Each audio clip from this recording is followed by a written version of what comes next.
This meeting is being streamed.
Has anyone connected yet? Anyone in class connected yet?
Hello, Teresa. Hi.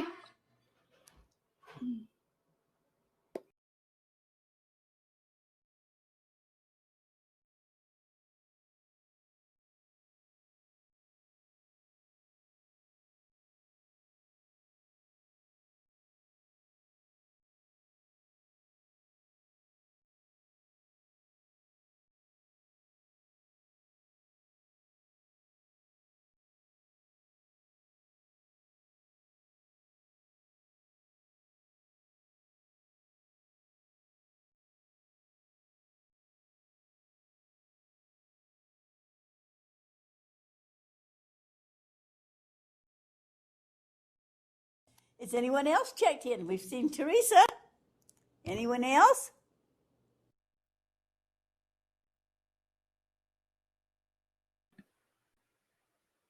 Andrea Townsend's here.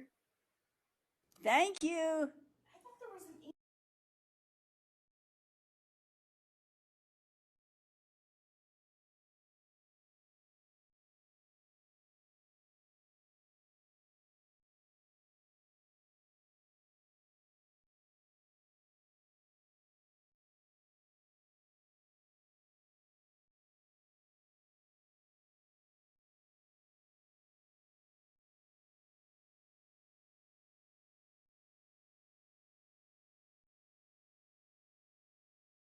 Anyone else checked out yet?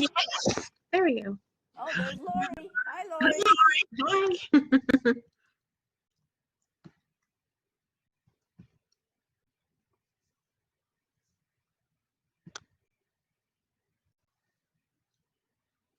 Louise, can you hear me? Yes, perfectly. Okay, I can't seem to be working my microphone or my camera today.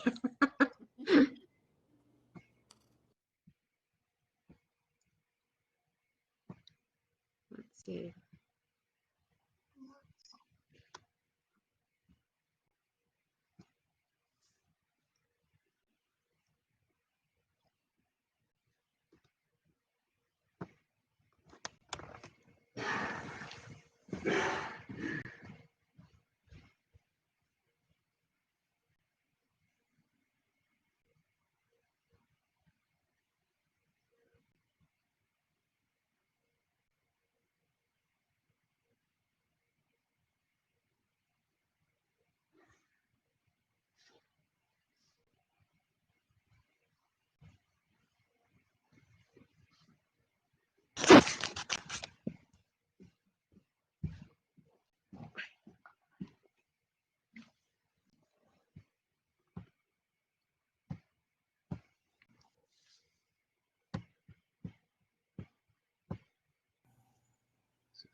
Anyone else? Oh, there's Amy. Hi, Amy.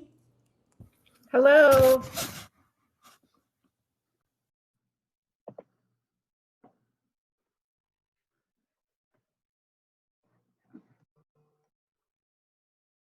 Hi, Nicole.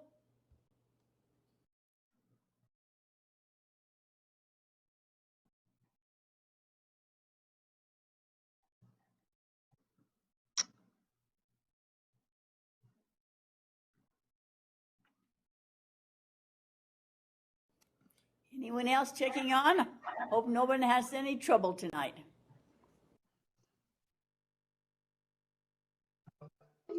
I'm here, Hi, Brindy. Brindy. Hi, Brindy. How's it going, Brindy, with your new classes? You're still Good. smiling? I love my job. Oh, It's good. It's great.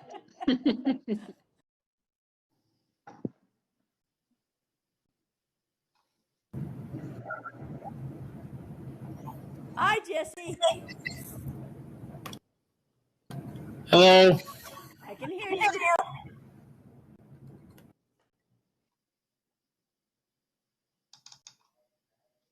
Are you at school or at home? I'm at school. I feel like I never leave here. And what do you teach, Jesse? I teach reading and history. Oh, my husband loves history. Yeah. That was my go-to thing. Reading is the the new thing I'm learning how to do. Yep. Every teacher's a reading teacher, no Yep. matter what. Yep.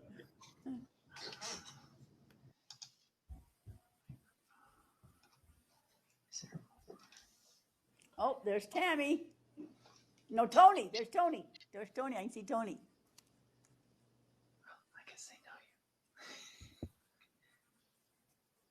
You know what? I wonder if on the other ones it shows your name. Okay, I bet that's what's There's Tammy. There you go. Did you have a good day, Tammy?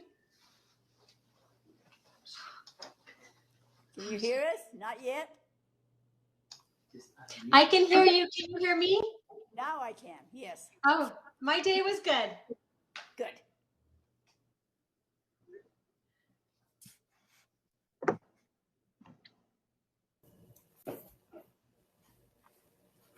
Is that your pretty kitchen, Nicole?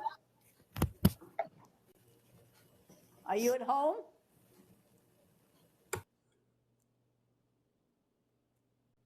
Can't hear you. Can't hear you. Push a button. There. I had the There button we pushed the go. wrong way. Okay. Me, Nicole, not the other Nicole, right? Yeah. Are you home? Okay, That's Nicole a pretty Boljum. kitchen. Yeah, so I'm in my little tiny apartment. I live alone, and so you have like my kitchen counter right here, and then my living room is right here, and I'm in my little dining area / desk area. So It all That's- works. yep.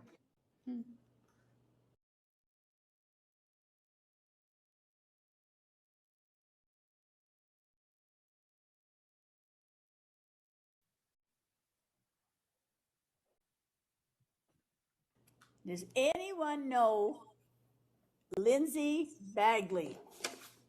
Did she have trouble getting on last week? Anybody know about her? She's not currently teaching, so I don't know what link. Anybody know Lindsay?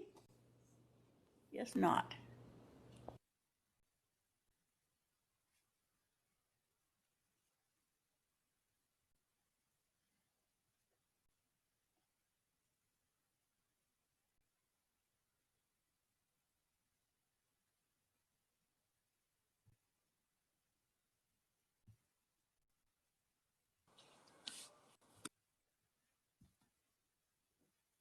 Anyone else checked on yet?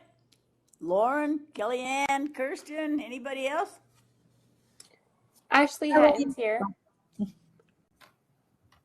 Katie McBride's here. Sarah Sargent's here. Thank you. Kayleen Goddard is here.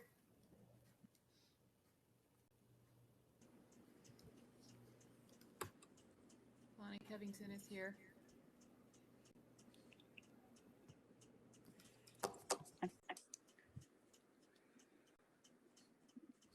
Maria Giorgio is here.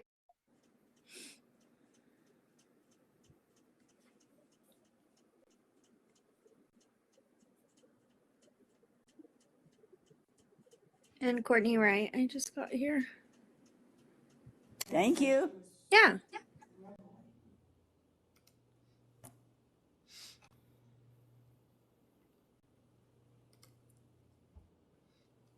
Bonnie Covington is here. Not sure if you already got me. I can hear you, Bonnie, but just barely. Okay.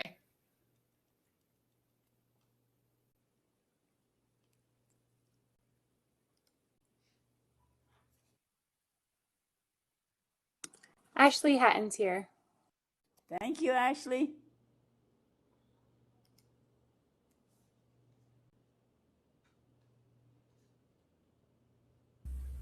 Marcia Hunt is here.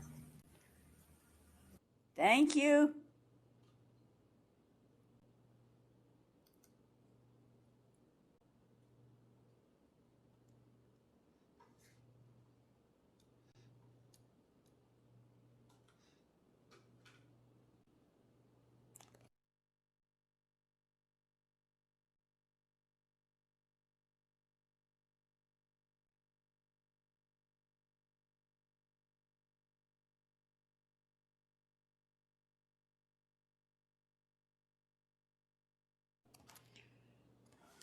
Do you want the phone number for Lindsay Bagley?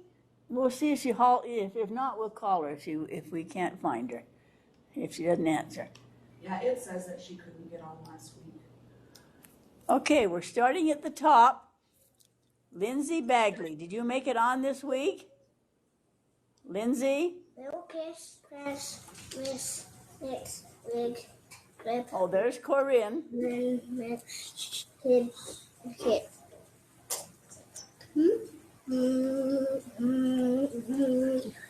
Corinne, your mic's on. We can hear a child or something. Oh, I'm sorry.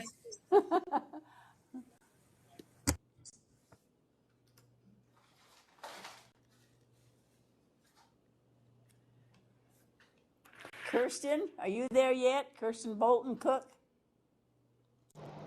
Not yet. Kellyanne Christensen, are you there yet? Kirsten just logged on. Oh, there you are. Okay. Lauren Clark. Maria. I'm here. Maria's there. Okay. Cheyenne. No Cheyenne yet. Trish, I saw Trish. Stacy McGinnis. Ashley Rex. Tony Robinson. Suzanne Sheridan. Nicole Yamamoto. Not yet. Okay, we'll wait just a couple more minutes so people can see if they can get on.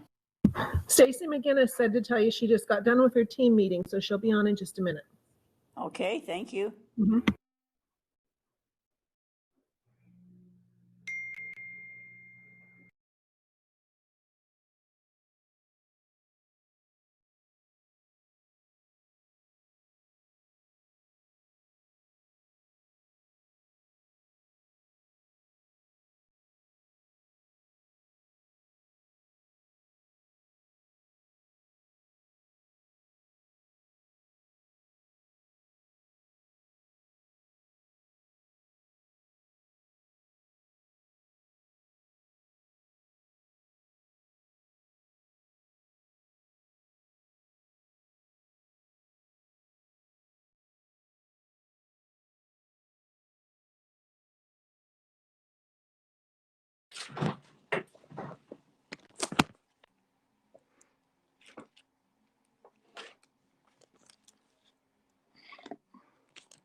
Okay, Lindsay, I see you now. I was calling Bagley to see if you have any trouble or not.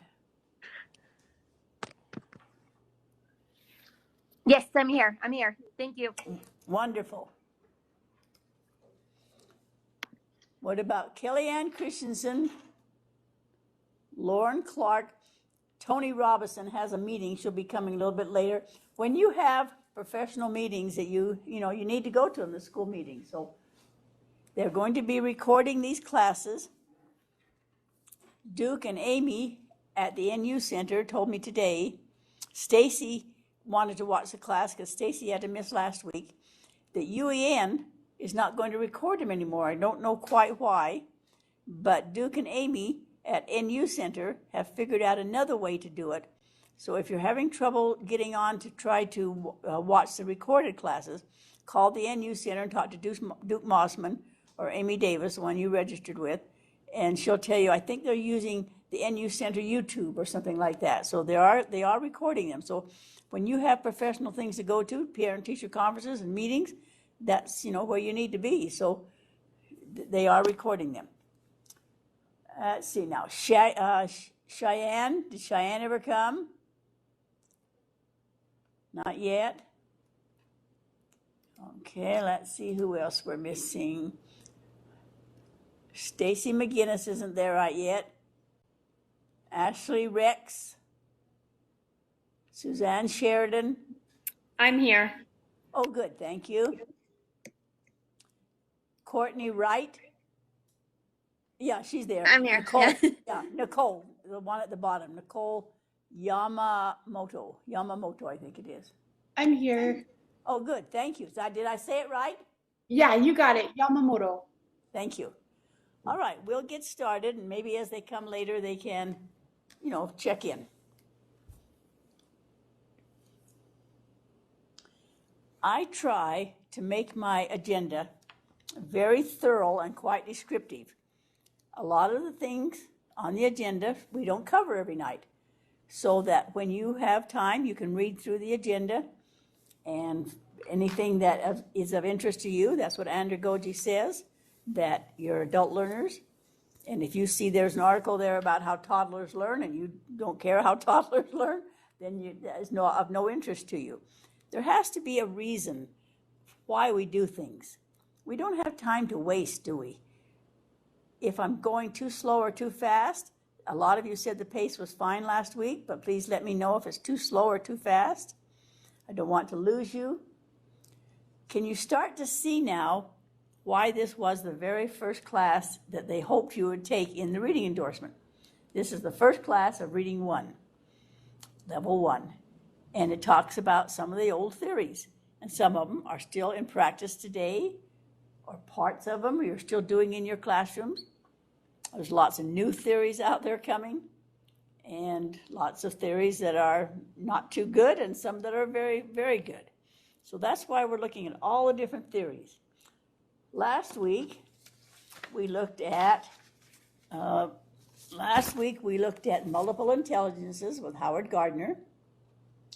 And we looked at learning styles with Anita Bohr and also Ken and Rita Dunn. I have some books I'd like to show you now so that you can, get an idea of some of the things they published. I'm going to turn it over to the Elmo and show you one book. I know a lot of you will be in the children's literature next. This is the book you'll need. Now, this is the 7th edition. This is the newest edition. So there's a 6th edition, there's a 5th edition, and there isn't too much difference between them. Terrell Young, James Jacobs, Michael Tunnell, and Gregory Bryan are all professors at BYU. They teach in the English department and the children's literature department and the elementary ed. So if you've been to the BYU, you probably know these names. What I like about it is called Children's Literature Briefly, and they really stick to that too. They tell you what they want to tell you, and we move on. So that's the text we need for the next class. So I just want to show you now, because there are so many people that have taken these classes. This is my 13th or 14th year to teach them. So you've got people in your district. Ask around. Anybody have this children's literature book? Then you won't have to buy it. Now let me show you a couple from Howard Gardner. This is a great book. It's called Multiple Intelligences, A Theory in Practice. He also wrote a book called Frames of Mind. So I really like this. If you are interested in it and maybe you missed it when it came through the system, it was a big deal for a long time, multiple intelligences. We did a lot of testing. I hope a lot of you took that little quiz and give yourself an idea of which areas you're scoring the highest in. This is his newest book. Even he's changed his own mind. This is called Howard Gardner, author of Frames of Mind, but he calls this one Intelligence Reframed, Multiple Intelligences for the 21st Century. So even though he has been an expert for years and years and years, he's still doing research. He's still changing his mind a little and reframing it. So if you buy those, they're very, very interesting, or maybe you could find them online. I know this is a brand new one, so I don't know it'll be in the libraries yet, but maybe your school libraries. I told you in Vernal they have a depository where teachers can take all the old books that they took classes and don't need anymore, and you can go check them out. So maybe your district has a place that you can put these books so that's Howard Gardner. And then let me just show you that he's not the only one that writes about it. This one is called Teaching and Learning Through Multiple Intelligences. And this is Linda Campbell, Bruce Campbell, and Dee Dickerson. This one is not as much theory. Howard Gardner can get a little deep. You might sometimes have to have a shovel to, get to the bottom of his meaning. This one is more user-friendly to me. It goes through easier chapters and gives you applying it in the classroom. And this is more teacher-friendly. This one is the deeper theory of why we do it. And this one's a little more friendly, if you can find that in your district. And then some more that I'd like to show you. Here's one called Multiple Intelligences and Student Achievement. And that's the same people, Linda Campbell and Bruce Campbell. And what they did is to simply take some stories of how they did it in 6 schools. So sometimes we read these theories and they sound good, but how do I put them into practice, or what's success, or what should I be looking for? So this one's kind of good. It's just 6 stories of what they did in some of the schools. And then this learning styles, here's another one that's a great one. Teaching students to read through their individual learning styles. This was written by Rita and Kenneth Dunn and Maria Carbo. So I just want to show you some of those that are out there, because I don't think that Howard Gardner is the only expert out there in the field. He's one of the big ones and one of the first ones. Here's another one called Multiple Intelligences in the Classroom. And it's written by Travis Armstrong. So there are lots of people researching. This one's by Thomas Armstrong too. And he wrote it first, and then he changed his mind in a lot of things and wrote this new one. He thinks we're divided kind of into parts, and some of our parts determine how we learn. Some people really need to touch and feel. He says, and we don't do that as much. We make them listen. We once in a while give them a chance to respond and talk. We give them lots of chances to write and be assessed. But do we give them a chance to build and think and create and even argue with somebody and cooperate with each other? So that's an interesting book, because he has some great ideas of we have all these theories inside of us. We need to work with people, and sometimes we need to work alone, and sometimes we just need quiet time and nobody to be in our area. And then here's another one that just came out, and it's only been out a couple of years. It's called The Dominance Factor. How knowing your dominant ear, eye, brain, hand, and foot can improve your learning. She thinks, this lady, Dr. Carla Hanford, she thinks that sometimes we need creative and we're intuitive. We just know intuitive. Visual learners, more and more we're doing visual learners, or likes hands-on. May have trouble listening. Do you have any children that, may have trouble listening?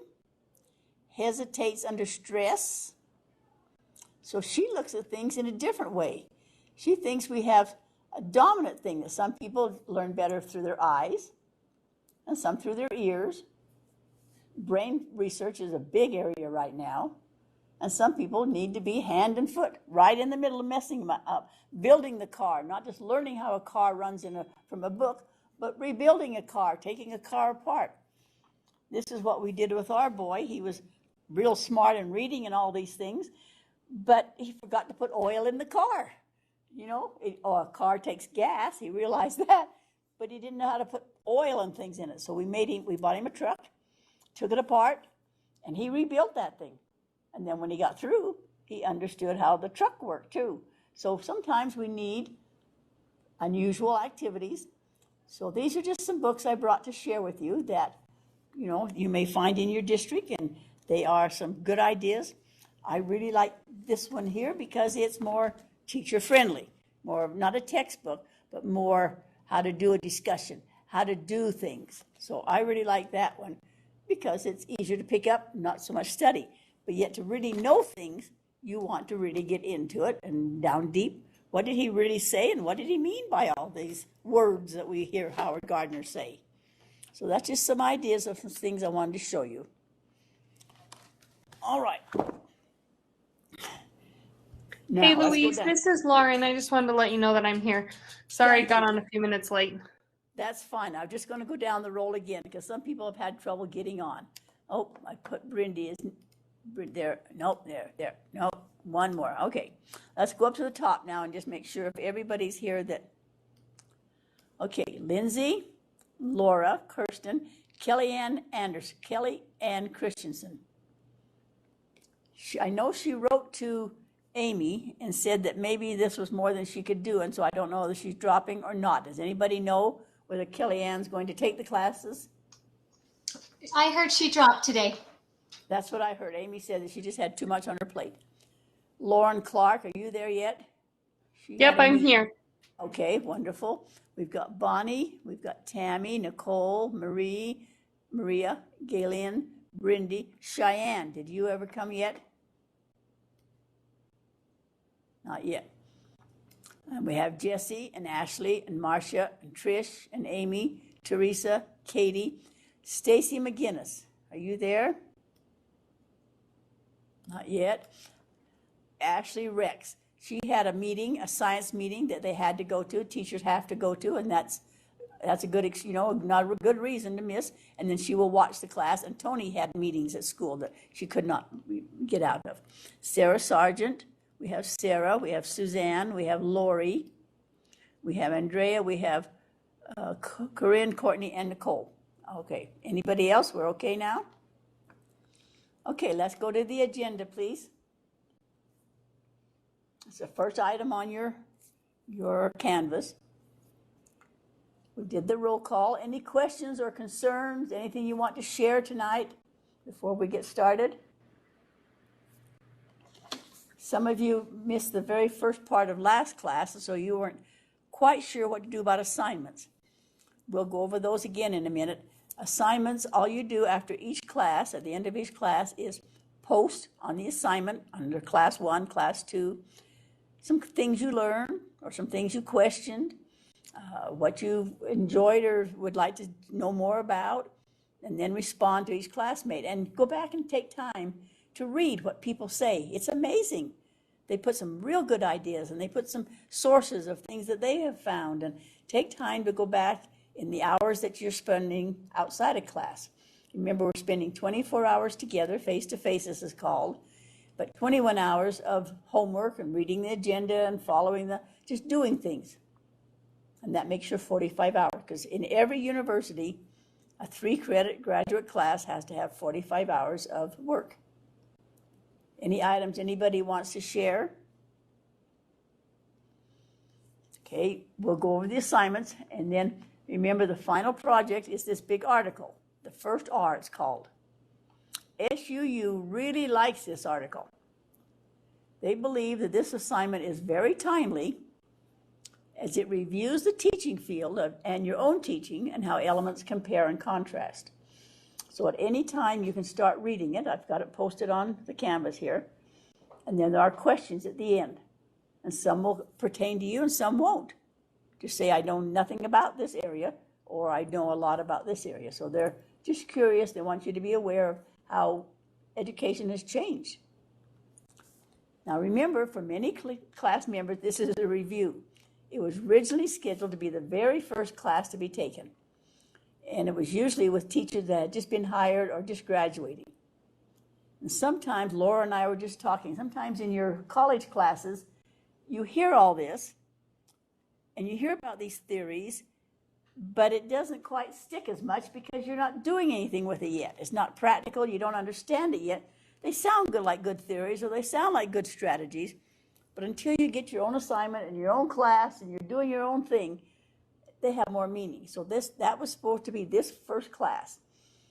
And Brindy and Lauren and Kirsten, and Maria, that are in the level 2, last class of level 2 now doing their research project, they can see how this will build on theories now and how it helps you. Every class builds toward the research level 2 because they're looking at theories now They have their own theory about something they're researching. Like, is this a good program? Is this Spire a good program? Is it what I need in my classroom? What about this letters that everybody's doing, this letters training? Is this a good program? Does it have a good basis? You learn all about the theories in this first class, and then you build on them till you get through the research classes. So that's why. I hope you took time to read the comments that people posted and read the agenda. It'll contain things we don't cover in class, but they'll be there. For example, on the MI theory last week on the agenda, I said there are some questions to ask yourself about, do you have an intelligent, fair classroom? What does that mean to have an intelligent, fair classroom? Are we aware of the different intelligences? Are we doing things about them? What are we doing? So there are some comments on there that we didn't talk about. It'll give you something to think about. And then, do that survey to see which strengths you possess, just for the fun of it. Just, I didn't realize I'm so visual, or I didn't realize I like to work by myself more than work with other people. Any comments or questions from last week that we need to cover? Okay, last week, purposely, and Laura hit me up on it too, and I'm glad she did. Last week, on purpose, I used a procedure. Remember the 7 Ps? One of them was a procedure. I didn't probe. Probe is one of the 7 things we're supposed to do. But that theory that I used last week, I have seen it used 6 times already this year, because I supervise demonstration teachers. And what I did was poor, and I did it poor purposely. We had a DVD. We had some questions. We had some questions about what did I learn, all these things. That's good strategy. But we watched it. We had no follow-up and no clarification. So what did you probably learn?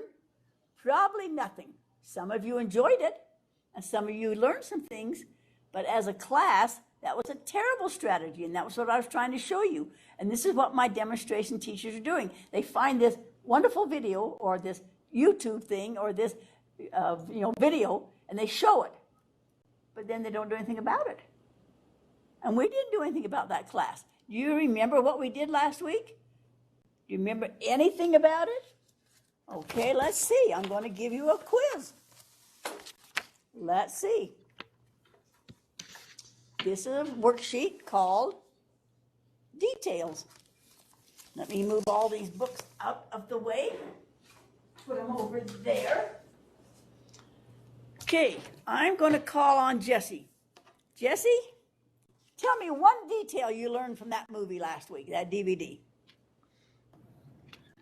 I just knew you were going to call on me first. One detail I learned is that we need specific experiences at specific times.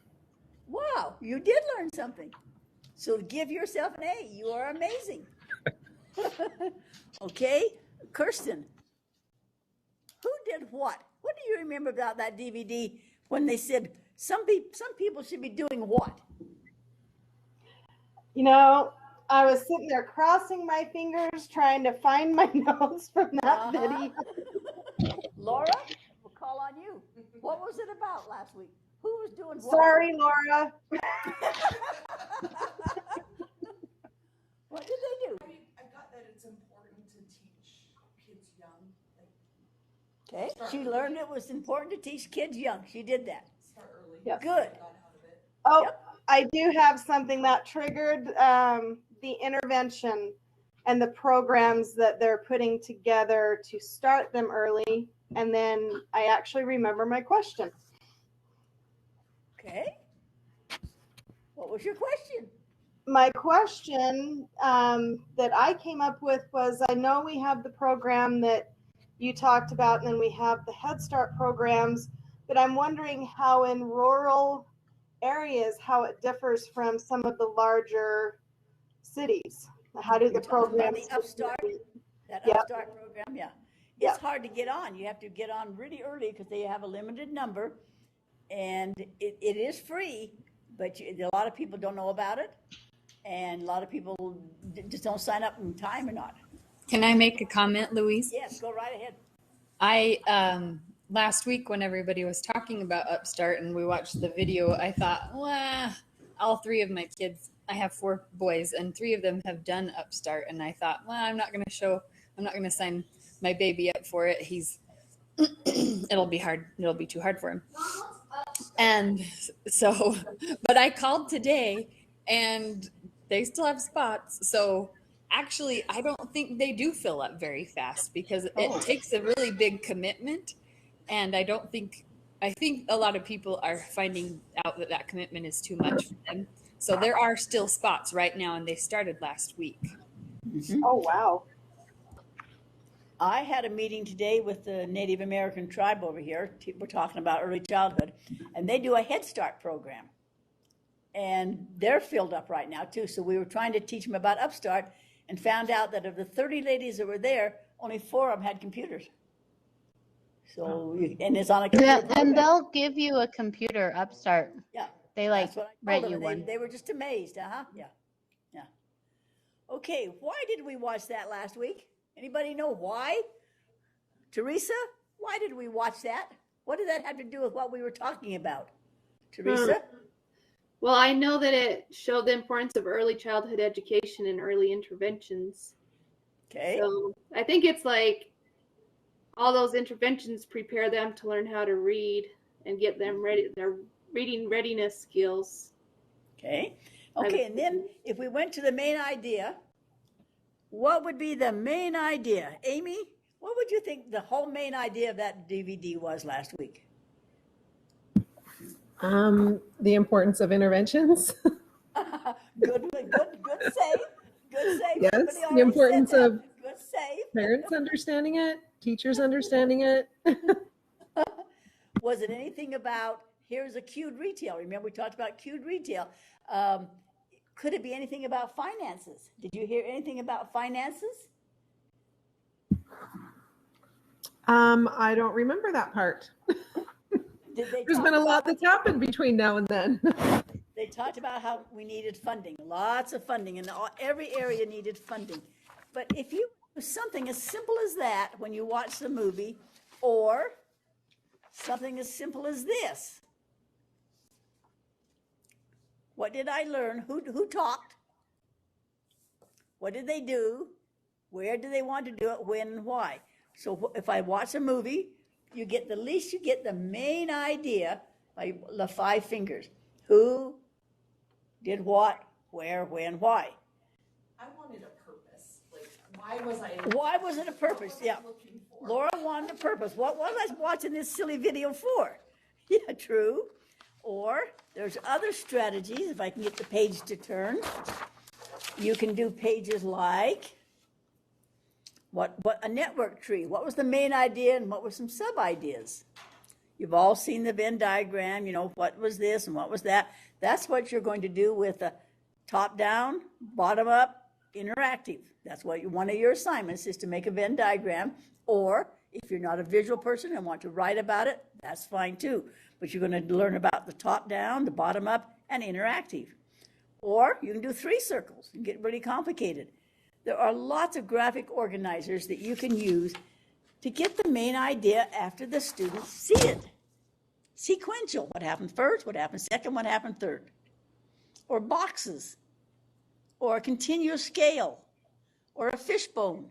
But do something after you watch that DVD. I purposely last week just shut it off and we went home, just to see if you were frustrated. And Laura was frustrated. Why did we watch that? In my time, why did we watch it? Because I really didn't tell you anything about it. And I purposely did that because that's what these teachers are doing. They think it's, for 30 minutes, we're watching this video. So they're thinking more of time than they are making sense and meaning out of it. So that's just something I wanted you to see. Group 6. Group 6 is Lori, Courtney, Jesse, Kellyanne, who's not there, and Marcia. What would you have done after that movie, after that little DVD? What would you have done? Lori, how would you have handled it? I think we could have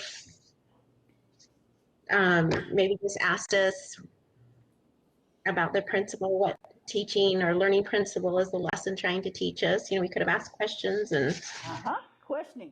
what are my Is- reflections on it? The probing part of it. That's a good idea. Courtney, anything you want to add, or Jesse or Marcia? Yeah, I think just filling out the organizer too. Some of those I've done in class, like the hand.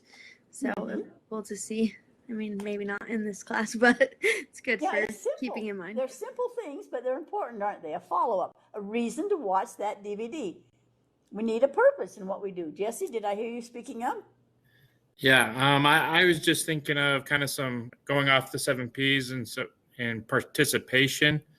I know, like especially with my students, sometimes I feel like they learn better from each other than they do from me, and so getting some reteach, even in groups, being able to reteach what we've learned and share what was important to us. Maybe it's something, maybe I learned something different than what Sarah did. You know, it's just one of those things that we learn from each other, and so that participating group discussion is a fundamental thing. Yeah, I've sat in classes before and we had a discussion and I thought, where did that come from? I didn't understand that. And if you're a history teacher, wouldn't something like this be good? Like this war, this war, this war, or the sub-wars, something to make sense of history, because history has so many facts in it. How can you, what are important, what are not important? But we need to have a reason to show things, don't we? Not just to take time. Okay, so that was the Canvas number 1, is that detail handout. I gave you that, so if you ever want to use it, it's there. All right, let's go down to see what we're going to do next year. So last week, we looked at chapter 1, Introduction to Theories and Models. There was a little girl named Sarah, and she was having a hard time learning to read. So my question is, have any of your students had the experience Sarah went through? So find your book, please. Find your book, go to chapter 1. Chapter 1 is on page, mine is on page 1. One's on 1.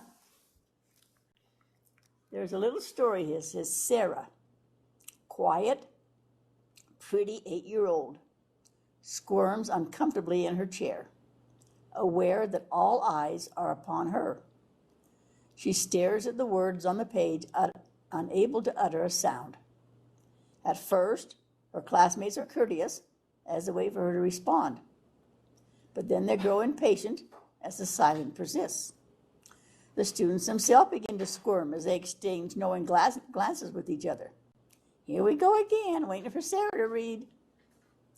Mrs. Brown, the classroom teacher, grows uncomfortable too. Was she wrong to call on Sarah to read? Why hasn't this child been able to keep up with her peers in reading, and how can she, Mrs. Brown, help Sarah to learn? Do you think she was wrong to call on Sarah? What do you think the teacher should have done? Would somebody like to speak up, or shall I call on someone? I can answer. Go ahead, Courtney. Another one. So when in my class we do a lot of like choral reading, so everyone's reading at once and they're not on the spot. Sometimes with kids like that, I just kind of help them out or have them read a smaller amount so they still get to participate. Just some ideas. Good ideas. Good ideas. Everybody doing it, so that she's not singled out. Kirsten, did you want to say something? Yeah, so I have a student who actually is reading 4 words per minute on 3rd grade material, and so even the choral reading is so hard for him, and it just breaks my heart because he is literally one of the hardest workers I have ever seen. But what I do like is we do our choral read first, and we ask, so this is the tier 1 reading process that I've kind of talked about before, but we'll ask our basic queries at the end of the page. What did you learn on this page? And so it turns it auditory, and then we'll call on students. And one of the things that you can tell students is you can say something that's been said before. And so it takes that pressure off of them, and I've seen that really build confidence with students. Good. This is why round robin was such a big reading strategy years ago. and why they discourage it now. When you do round robin on the table and everybody has to read one section, they say the only section they learn is the one they read. Other than that, they're too nervous because it's going to be my turn. It's going to be my turn first. And they say round robin is the very worst thing you can do. But that used to be the big thing. You sat in a circle and read around the circle. But now if you're 6, you wait until number 5 finishes before you even listen, or your emotions. Anybody else want to say anything about Sarah? I had a student one year who she had a language disorder. So it wasn't so much that she was unable to read, but when she got called on in class, even if her hand was up and she was feeling confident enough to raise her hand, it appeared to the other students that she couldn't read. And so testing her was very hard. So I would always give her a chance to pass, to make sure she was comfortable reading to me that day. And even then she would say, yeah, I can totally read to you today. But then even then she would still freeze up sometimes and not be able to read. And I found that if I recorded her reading and went back and did my running record off of the recording rather than her reading to me live, that I had a lot more success. And then I could realize that she was actually a better reader than I even knew. And so I think that even if kids are feeling confident, enough to raise their hand and get called on, there could be some other things going on that may make them freeze up in class. Very good. And that's something we're going to talk about tonight, is that emotional quotient. I have a long video, and I'm only going to show you just a very little bit of it. SUU thinks it's a wonderful video, and it goes way too long, I think, but I'll show you just part of it. How important your emotions are. You can read, but when people stare at you, or you're sitting by your best friend, or you want to impress somebody, or you just freeze up, and sometimes you can't do what you want to do. Emotions are powerful things. I heard somebody else speak up. Who else wanted to talk? Okay, we must have covered it then. So questions like that, that's a good strategy. That could be an admit slip.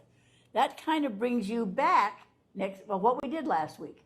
Because most of you probably forgot the day you walked out, the second you walked out the door, because you have a million things on your plate. I know that. I do too. And so you should have something ready for those children when they come, an entrance slip, an exit slip, so that when they come in, they start right in with something to do. Admit, I'm going to start reading this, review that, or she's going to ask me that, and then an exit slip at the end. The bell is not the thing that should end the class. It should be the teacher in the class with a review or with something to remember or something. So admit slips, that's one of the big theories. It was a huge one in the 70s, a huge one. Every teacher, the principal had to come in and see if you had a purpose for learning. My purpose was just to review what we did last year. And not everybody had access to the material last week. I had to remember that. And you need to remember that maybe they didn't have time this week. Maybe they've had a crisis in their house and they didn't have time to read. And so they need some warning that this is what we're going to be doing and we're going to review it. And so if you want to be ready, you want to say something. Important information is the foundation. It should be for all classes and for action research. McCowan is the one that really built on it, and also Vygotsky. We're going to learn about Vygotsky tonight. His whirlwind theory. Do you know about it? Can anybody tell me Vygotsky's whirlwind theory? Okay, we're going to learn about Vygotsky. Tonight we're going to learn about a couple of his students because they did early childhood. And next week we'll actually learn about Vygotsky because he was so brilliant that the Russians took all his material away. They would not publish it. It only came out in the 40s, and he's been dead a long time. And so it's just now hitting our textbooks, and he's a big thing now where he wasn't when he was, actually publishing. But he saw a whirlwind. Can you think of the hurricanes that have been hitting Florida and with the West Coast, the East Coast right now? Remember what a whirlwind looks like. It's huge, and then it narrows and it narrows down into a funnel. And Vygotsky said, that is my theory of everything. It should be in short, intense, and frequent practice. And out of that came the top-down model that we use all the time now. He didn't call it the top-down model. Other people had. But you teach them a whole bunch of stuff, so they have a whole bunch of stuff at the top, and then they funnel down to what is really important, what I need to know from this paragraph, or what I need to know from this sentence, what's the meaning, what's the setting, what's the motive, what's happening. But Vygotsky came up with that in the 1900s, early 1900s, and he called it a whirlwind theory. Short, because whirlwind doesn't last too long, very intense practice, but frequently do it. If you want to remember something, like where do I put my car keys? That's always seems to be a problem. Practice it. Put it in the bowl by the back door every time you go in, and you do it 10 times, you'll remember where those cockeyed car keys are. And it's the same way with a poem, or the same way with a routine. Do it, don't belabor it, don't go over and over and over and over it. Just do it short, intense, but then frequently go back and say, what did we learn last week? What did we learn 2 weeks ago about so and so? And you'll be amazed how much they learn if they remember it. So think about what you know about Sherlock Holmes. You remember Sherlock Holmes, a great detective? He would walk in a room and there was a dead body. So that's the big issue. That's the top of the world when there's a dead body there. And his question was, who done it? Who done it? So what did he do? He started eliminating. He went from the top down, from this dead body. What clues can I learn? What clues? Where was he? How was he shot? How was da-da-da-da? Till he came down to the very bottom, and he always said, the butler done do it. I mean, his grammar was terrible, but he always said, the butler done do it. But that's what he did. He started with a big whirlwind problem, narrowed, top down, until you get down, until he figured out that the butler killed the person. So Vygotsky and Sherlock Holmes, and these are theories you've heard and you use, but they can be powerful. If you gather all your information quickly, then intensely put it together, and then frequently review it, it can be very decisive and very powerful. Chapter 1 in our book has a lot of good ideas. So group 1, go back and review what it said a theory is, and see if you can name a theory you possess. Group 2, what strategies should that teacher use to help Sarah? Group 3, why are theories important, and why are educational theories important to research? That's what Brindy and Kirsten and Maria and Lauren are learning right now, because they're in research. Number 4, is a model different than a theory? Why do we need multiple lenses? Group 5, what's the advantages of being able to consider life experiences, included those related to the theory of reading from multiple theoretical perspectives? And group 6, at the end of the chapter, it talked about alpha boxes. I want you to tell me how you might use them in your setting. You have 5 minutes, and then I'll call on people from your group.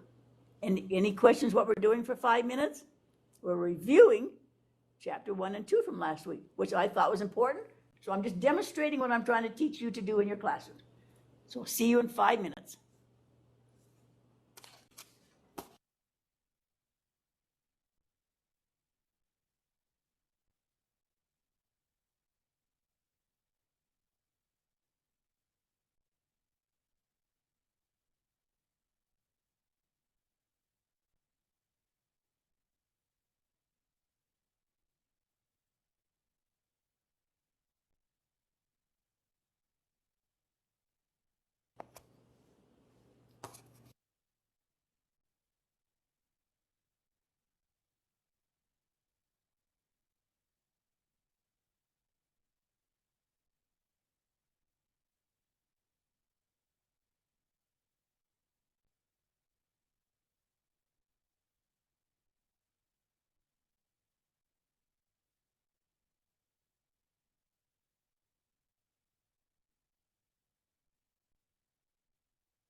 You have 2 more minutes. Just a short answer.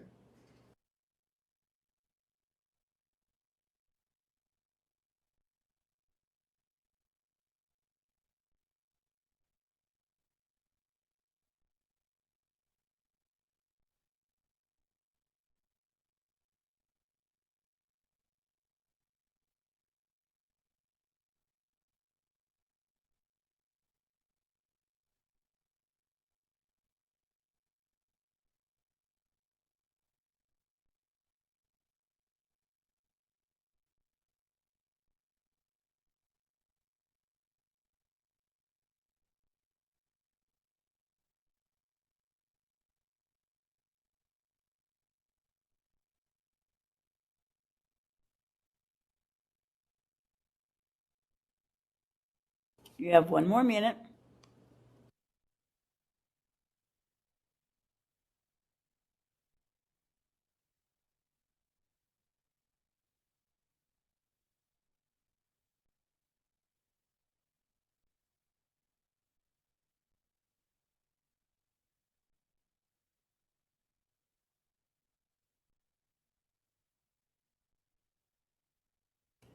All right. Teaching second language learners, one of the best strategies you can do is say you have 3 minutes left or you have 2 minutes left. Imagine yourself in a circle where everyone speaks a language that you don't speak or you don't feel like you speak it well. And you think, how much longer am I stuck in this group? You know, how much longer do I have? And you get very nervous, that emotional thing. It's good for them to know I have 2 minutes left. Oh, I take a breath. I won't be here forever. It's a relaxation method. So people need to know how much longer we have. And it also puts people on clue, too, that you're going to be called on in a few minutes. Okay, number 1 is Katie. Katie, what did you learn from that page 3 in our book called What is a Theory? Okay, a theory is a set of statements or principles devised to explain a group of facts or phenomena. It's generally supported by extensive research, and they become the lenses through which individuals view the world. Right. And then one theory we talked about, or part of the reading was the mental discipline theory, and I didn't realize that it went that far back because drill and practice and rote memorization, I grew up with that. And even to an extent, like with timings, multiplication timings, it's still used, even that far back. So there's an example of one. Laura, what would you like to add? Associationism. I use the background knowledge before reading, like picture walk, and graphic organizers. I use a lot of. And Kirsten, what theories do you possess that you use?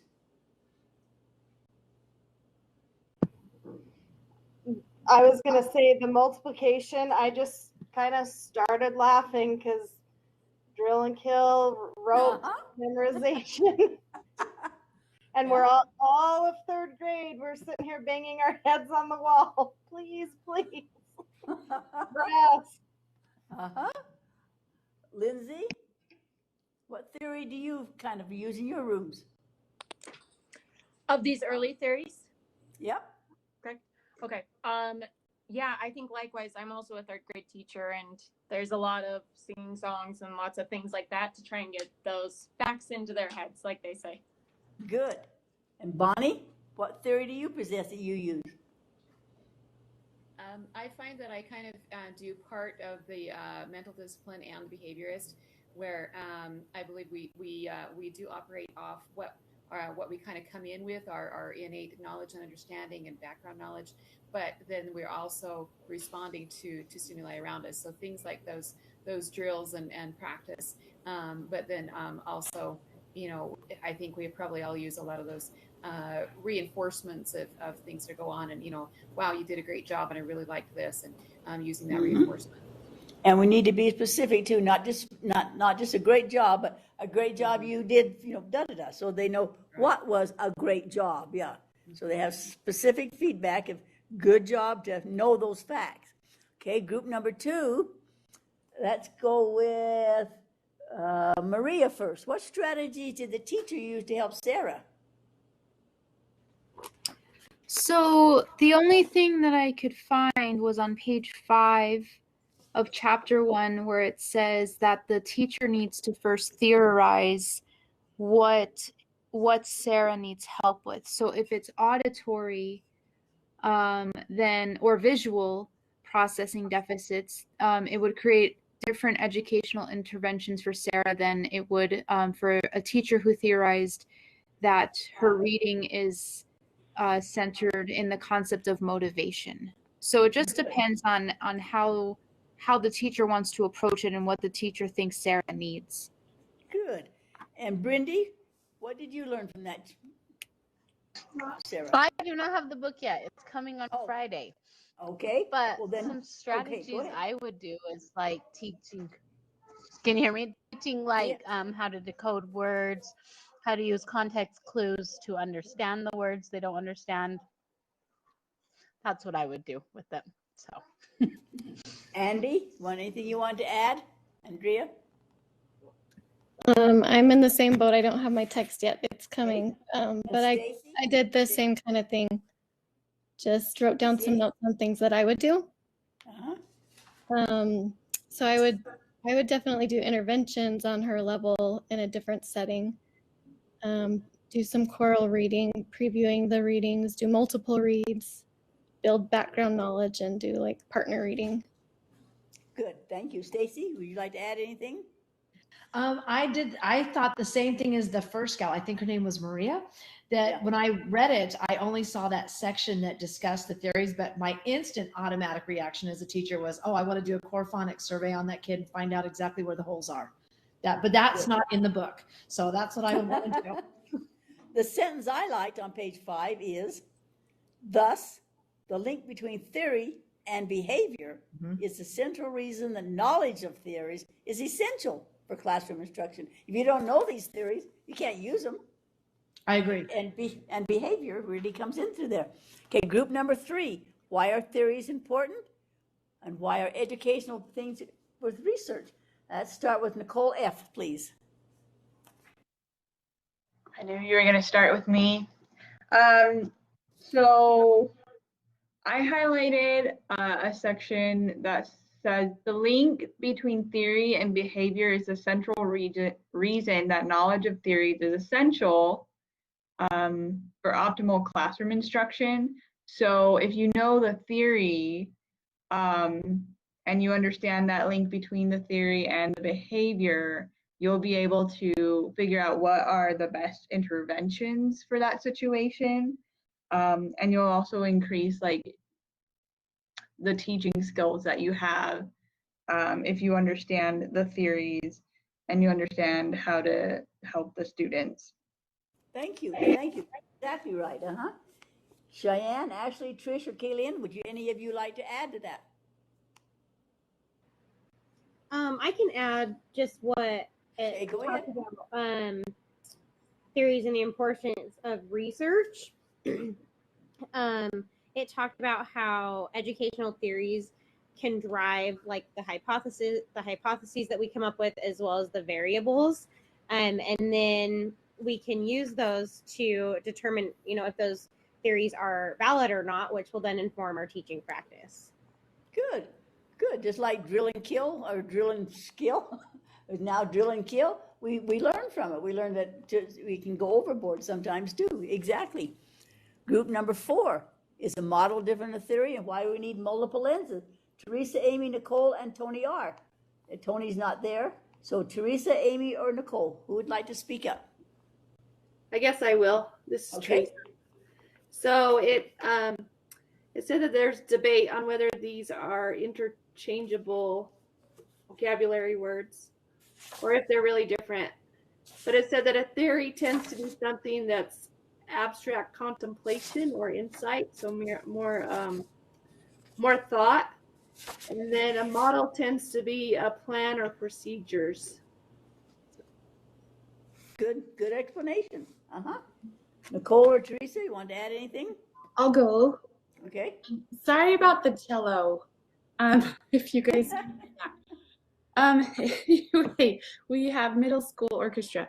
Okay, so one thing that I found was that the quote that I liked was, authors who believe in the importance of multiple lenses argue that each theory makes a unique and valuable contribution to understanding the phenomena under examination.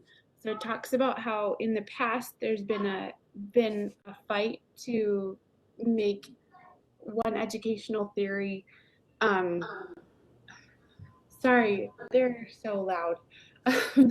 But like, there's been a fight to have to prove one theory incorrect, and so, but there's value in seeing that all of those are that all theories lead to good educational value.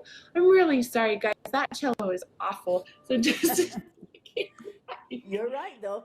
And sometimes it's the person that's doing the product, the advertising and so forth, makes it a better theory, too, if they have a good promotion thing. Okay, number 5. What's the advantages of considering life experiences? So Lauren, Sarah, Suzanne, Ashley, and Corinne. Lauren, are you there? I don't think Lauren's there yet. Yes, I'm here. Okay, would you like to start in? Sure. I think that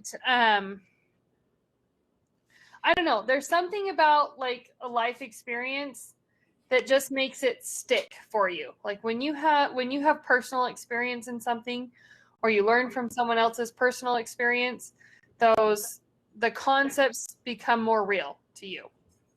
I agree. Very good. Very good. Somebody else? Suzanne, Ashley, or Corinne? This is Sarah. I was on page 6, and I liked the quote that says, highly effective teachers align their educational practices with their theoretical beliefs. And I kind of took that classroom experience or educational practices with your life experiences, because that's something we experience all day, and we never have the same class from year to year. And so we just, every year we learn something new that kind of shapes our theoretical beliefs, and makes us a more effective teacher, because we can, as long as we know those theories and understand them, then we can, those experiences just help us be more effective. Amen. I agree with that. When I taught kindergarten for so many years, play was important, extremely important. And the movie we're going to see tonight from Vygotsky, who really believes in that, and the 2 ladies he trained, what they did, they had the schools that they do. And then now we don't play. Now we do nothing but testing and so forth. And there's an article why play is hurting, why the lack of play. So I have a bias, and I'm going to show it to you tonight. And so, yeah, things change, but we have to have something to base it on. Okay, anybody else? Ashley or Corinne, would you like to comment? I don't want to force you, but I don't want to stop you either. Okay. I can comment. This is Suzanne. Okay.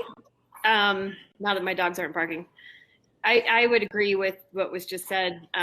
We learn these theories, and you may have a few students that theory completely applies to, and you're like, oh yes, this makes total sense, especially in regarding the reading wars. But then you learn something else, and you might have 2 kids side by side, and one is fluent but has no comprehension, the other one vice versa. So I think it's just great for us to live the theories, and each child we work with is going to have a different fit within those theories once we learn them. Comment. Yep, very insightful. Okay, alpha boxes. Did anybody use them, or could them? Lori, Courtney, Jen, and Marsha? Yeah, hi Louise, this is Lori. So we used this in one of my reading classes years ago, and we read a certain part of a section of our book, and we each were assigned a letter, and we had to come up with some concepts or examples or strategies or connections that from what we read according to the letter we were assigned. And thankfully I was assigned a good letter. A good letter.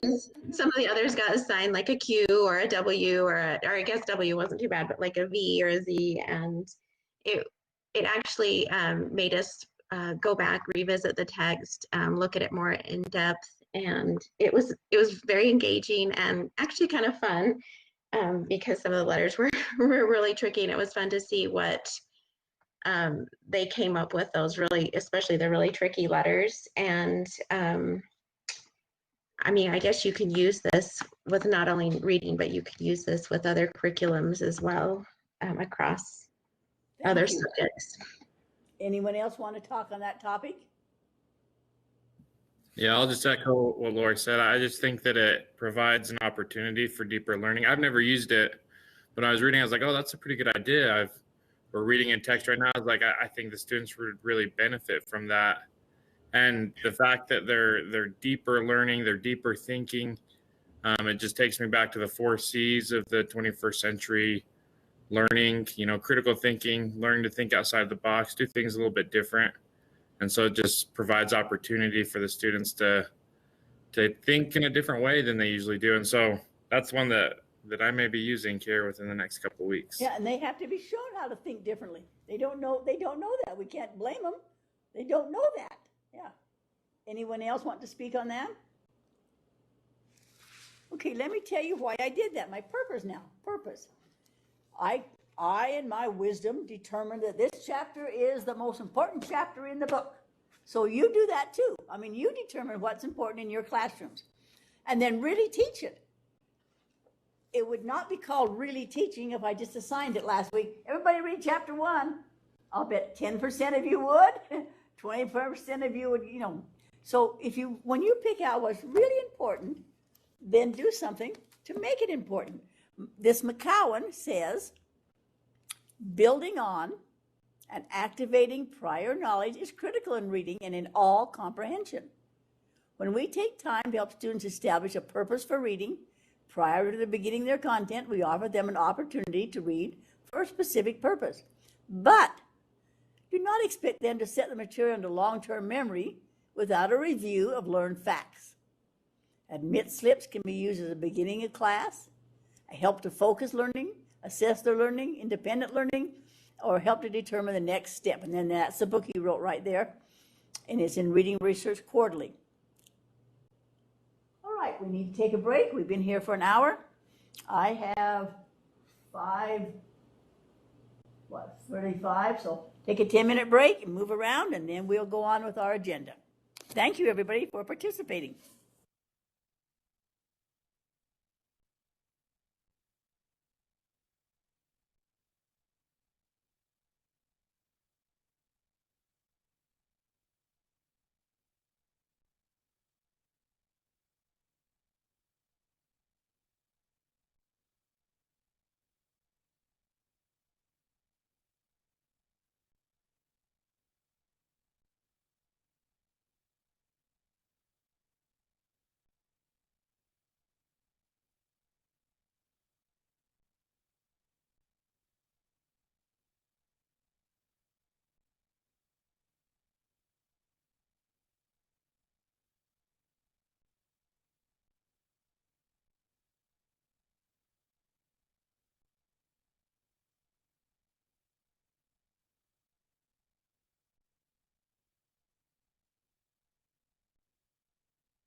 Lindsay, your mic is on. We can hear all the rattling and the noise and the potato chips or whatever. Sorry, shuffling with papers. I'll turn it off. Just some people made a comment last week that it was hard to hear when everybody's mics were on, so it's better to have them off.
You have 2 more minutes, please.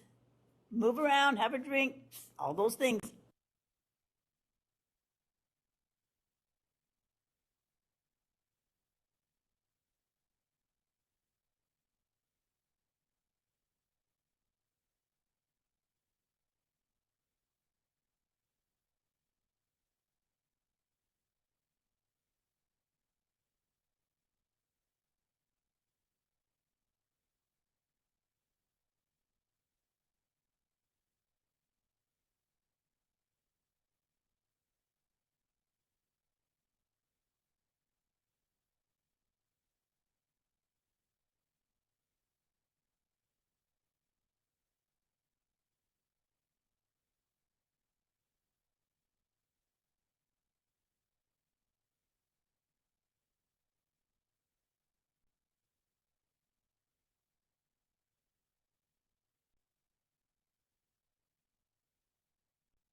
All right, are we back? Any comments, questions, anything we want to talk about for a minute? Okay, put on your thinking caps a minute. Last week, we looked at the multiple intelligence theory. It was big. It still is around. What are your thoughts? You think it's outdated? Is it useful? Is it relevant? Who'd like to speak up and make a comment?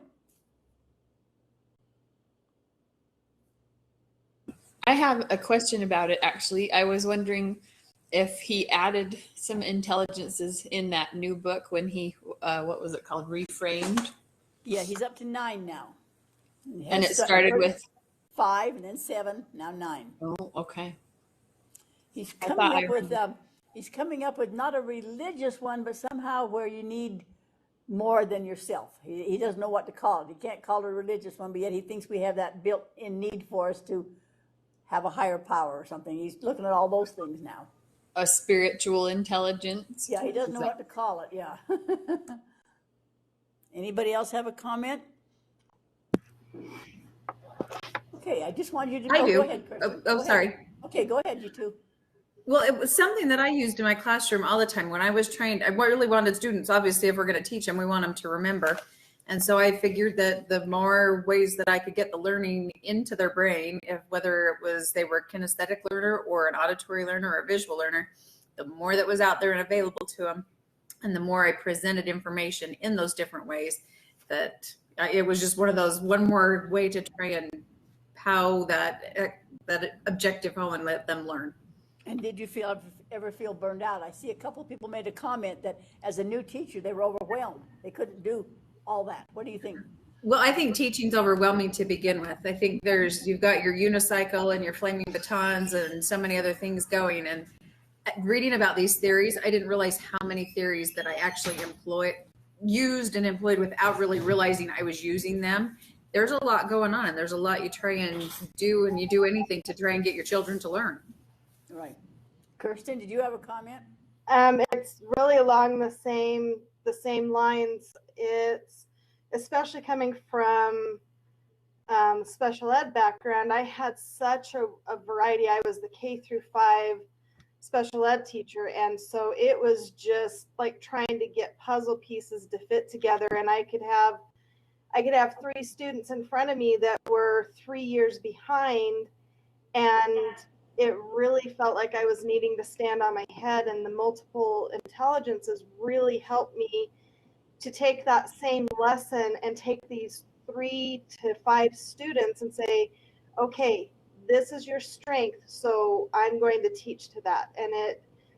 And so that's just kind of rolled over for me in the general classroom. And especially, see, here, I always put motion. Sorry, I talk with my hands a lot, and I think that comes from the classroom.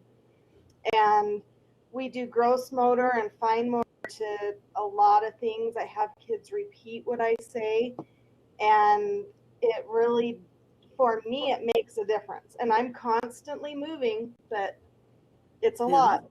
Good. Yeah, that's fine. There's also another theory about this gymnastic theory where you need to move around. You need to stand up and you need to move. Yeah, you can't just sit and you can't learn what the seat can't endure or something. You quit learning when the seat doesn't endure or something like that. Yeah. Anybody else want to make a comment? Okay, we've talked about one of them. Now, go ahead. Somebody else or no? Sorry, this is Nicole. Hey, one time I had a conversation with a teacher about multiple intelligences, and we talked about how if say they're a visual learner and that's what their strength is, so if you only give them visual things, that visual strength is going to get stronger. Just like if you only work your arms, you're going to have really awesome biceps, but your legs are going to be really weak. So with the theory of multiple intelligences, ever since that conversation, I've kind of been like, okay, well, I feel like you can't just give, oh, you're a visual learner, so I'm going to give you visual stuff. Oh, you're a kinesthetic learner, I'm going to give you kinesthetic stuff. I think it's a matter of exposing them to everything so that they can learn, they can glom onto that visual thing, but they also have the experience to listen to be an auditory learner and also a kinesthetic learner. Does that make sense at all? That makes great sense. They'll have strengths they didn't even realize, and if you don't work on them, they never will realize them. Yeah, and they have to learn to listen. When they get in college, they're going to be lectured at. So they've got to learn. Yeah, good comment. Anyone else want to go before we talk about learning styles? This is Marcia. I just wanted to add, I love this theory, but yeah, there could be burnout. So to avoid the burnout, what I've done and could work for others is just within a unit, plan one thing for each style within the unit, not every single day with every single lesson, unless you have time to do that. But I don't have time to do that. Right. Time is a big element. Time is critical. And I've had ladies try for months and months to teach me to crochet, and I still can't crochet. And I can't really I'm not really a good visual person either. But I can admire somebody else's. I can learn from somebody else's work where maybe that isn't my strength. But I could see, visually, now I see what you're talking about and help each other. Yeah, good comments. Anybody else? All right, let's go to the agenda. Let's go to the canvas and go down to number 2, 2 plus, 2 plus plus, 2, 2, 2 plus. So go down to modulars. There it is right there. And I don't want that one. I want that one right there. There we go. Okay, the first one is the agenda. The second one is that one about details. Okay, let's look at this learning styles layer. Number 2, look at that one, please. It's a lot like the one that we talked about last week. It's a different way, but this is some of the personality that we might have. In your class, you need to look at their personality types and how their brain processes, modalities, environment, and culture. Those are the things that they considered as important when they did their learning styles. And please go to the next one. The next one is an article. We're not going to take time to read it now, but I want you to be aware of it. This was a guided tour of 9 learning style classrooms where children were taught in ways that were most comfortable for them. If they needed light, they had light. They could design things. This would be amazing to have all this going on in your classroom at once. They could learn alone. They could learn with an authority. They could learn with others. They could learn by reading or viewing and touching and listening. This would be just tremendous to have a class like this where you could do all these things and have people to help you in that. But that's just an article I put on there that some schools are trying this. And it's a great way to learn if you had the supplies, the people, what you needed to do that. But they really look at the learning styles and try to help everybody learn in the most comfortable way for them. Let's go to the next one. Another way of calling it learning styles was calling it learning channels. So some people liked the thing, but then they wanted to expand on it. They called it learning channels. This little girl likes to look and see. This little boy likes to listen and hear. This one likes to touch and feel. And it gives you some great ideas here. Imagine the mind as a processing plant. Information comes into the plant through passageways or channels. And it's brought in through the visual channel or the auditory channel. It gives you some great ideas when you want to read that about more about it. It gives you some questions. There are 3 basic reasons why we need to be aware of these channels. 1, we need to be aware of channel strengths and weaknesses, especially with identified learning problems. Why do they have that learning problem? What's their strength and what's their weakness? We need to be aware of every child in the learning environment. And number 3, we need to be aware of our own channel strengths and weaknesses. So there's a lot of good information here. And it says most of us use all 3 channels for integrated learning. So that's there for your information if you are interested in learning more about learning channels, which then the last one is a matrix. And you can look at yourself and see kind of where you fit and some of your students fit. Do you have students that are the supporting style? They value interpersonal. They tend to minimize conflict, promote the happiness of everybody. They're friendly, while others might say, oh, you're wishy-washy. But some people are supporting. What about, and then tells them the work situation. It's difficult to say no. Do you always say yes to every assignment? Or the analyzing style, the controlling style, the promotional style. So you might fit into one of those, and then you might look at your best learning environment. Do you like to more or less talk about it? Do you do risky things? Are you kind of in this quad here? Or would you rather brainstorm, listen, speak, interact? Do children in your class like groups, experimenting, manipulatives? Or would they rather do routine, assignments, lecture, telling? So there are some ideas there on what's called learning channels. And that came from the Utah State Office of Education. So a few years ago, this was the big theory they were pushing. And then there's some conflicts. If you're a persuader, others may feel like you're steamrolling right over them. Have you ever been in a committee meeting and you don't quite agree, but you go along with the other 3 because it's easier just to go along, or you feel like you're steamrolled? So it gives you some good things and some bad things about each of them. And that came from the State Office of Education. And so I thought you might be interested in that because that was their big theory about, 15 years ago. They really, really pushed that one. And I think that's the last one. No, and then this one I thought was very good. How to adapt your teaching to the learning style. It tells you to first teach the whole class. And then maybe divide off and help others in their own learning style. That came out in November 2000, and it made a big splash when it came out. Oh, we can adapt. Teachers are saying, I can't do all this. I cannot do this. I teach this way. I always lecture, or I always do this and that. But it says you can adapt your teaching to a learning style. So those things are there for your information to learn about the learning style. Anybody had that before or use it a lot, or any comment you want to make about that?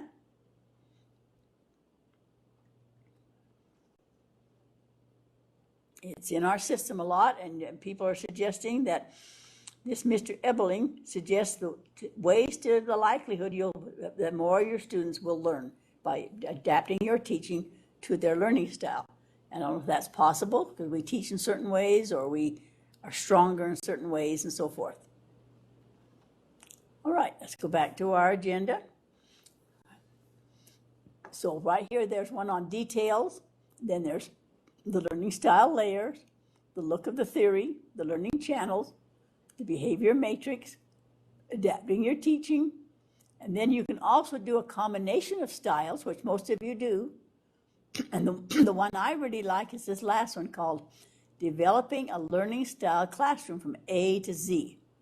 If you can find that one on your canvas here, let's click on that one a minute. Developing a Learning Styles Classroom. Are you interested? Then this list is for you. And this lady gives you some great ideas on adapting your style to, goes A, B, C. Like for example, D, design your room to respond to as many of the children's strengths as possible. If they're mostly visual, have lots of visuals. We've talked about special ed children sometimes that come in a room and there's things hanging and blowing and too much color and too much, and they really can't all learn when there's all these distractions. So design your room to respond to as many strengths as possible. Identify the elements that lend themselves to room design without cost or a great deal of effort. For example, look at your sound, your light, the temperature, the design of your room, mobility, what their needs are, their intake. Are they working alone, in pairs, or teams? And you do this. You style your room where there are work centers, and how you design your room can be a great learning style, adapting. So this goes by every one of the letters of the alphabet. So when you have time, if you're interested in that, that gives you some more ideas. So I put that there just for your help. Okay, then there's another theory we need to learn tonight, and it's called cognitive processing. It's a great big name. If you'll click on that one, please. This class used to require you to buy 8 books, and I thought, that's ridiculous. So I pared it down to 1 book, but this is chapter 7 from one of the books that you would have purchased for $75. And if you don't know what cognitive processing perspectives are, this is a great chapter. It's an attempt to explain the internal working of the mind. What's going on in their minds when they're reading, especially their reading skills. It says there are multiple theories, how they store that information and how do they retrieve it. There are stage-by-stage models. Now, a fellow named Gao, or Go, G-O-U-G-H, he came up with the bottom-up model. It's pretty involved. He uses buzzwords, visible systems, icons, scanners, pattern recognition, character recognition. There's all the things he uses on a chart, and he thinks that it starts at the bottom with a great foundation, and it explains the unobservable. And then there's automatic information processing, and interactive comprehending, and phonological core variable differences that he came up with, and parallel distributed processing, and dual route cascade, and double deficit hypothesis, and neuroscience. And that's it. So take a minute right now and just scan down this one and see if you are aware of any of these that you've heard before, because we're not going to go in depth with them because we very seldom use a lot of these. But I want you to be aware of them because in 1997, they were the big thing. So take a minute or so and just kind of glance through that. Any questions what we're doing for a few minutes? We're looking at this cognitive processing perspectives and see if you've heard of it before. I'll come back in about 3 or 4 minutes.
Especially look at that automatic information processing, those 5 components. I'll bet we use a lot of that. At least I see it as I go around my classes, the automatic information processing.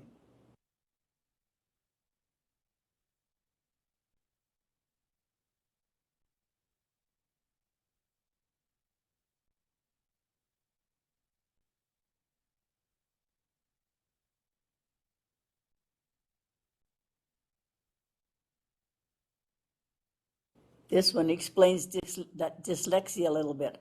The phonological core variable difference helps you with the dyslexia.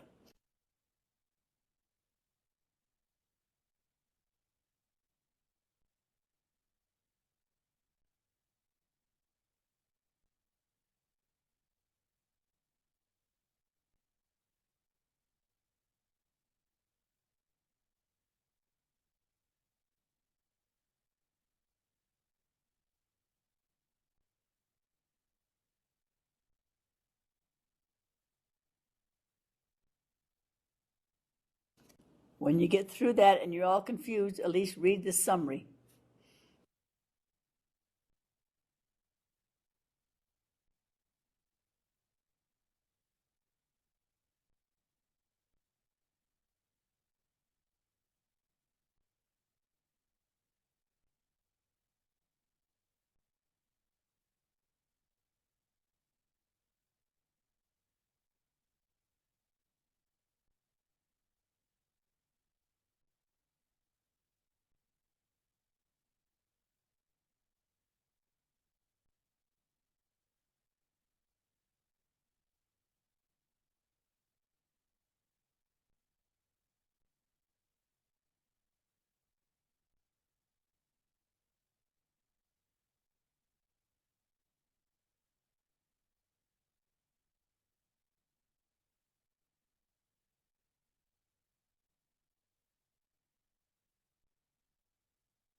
Speak up if you'd like more time.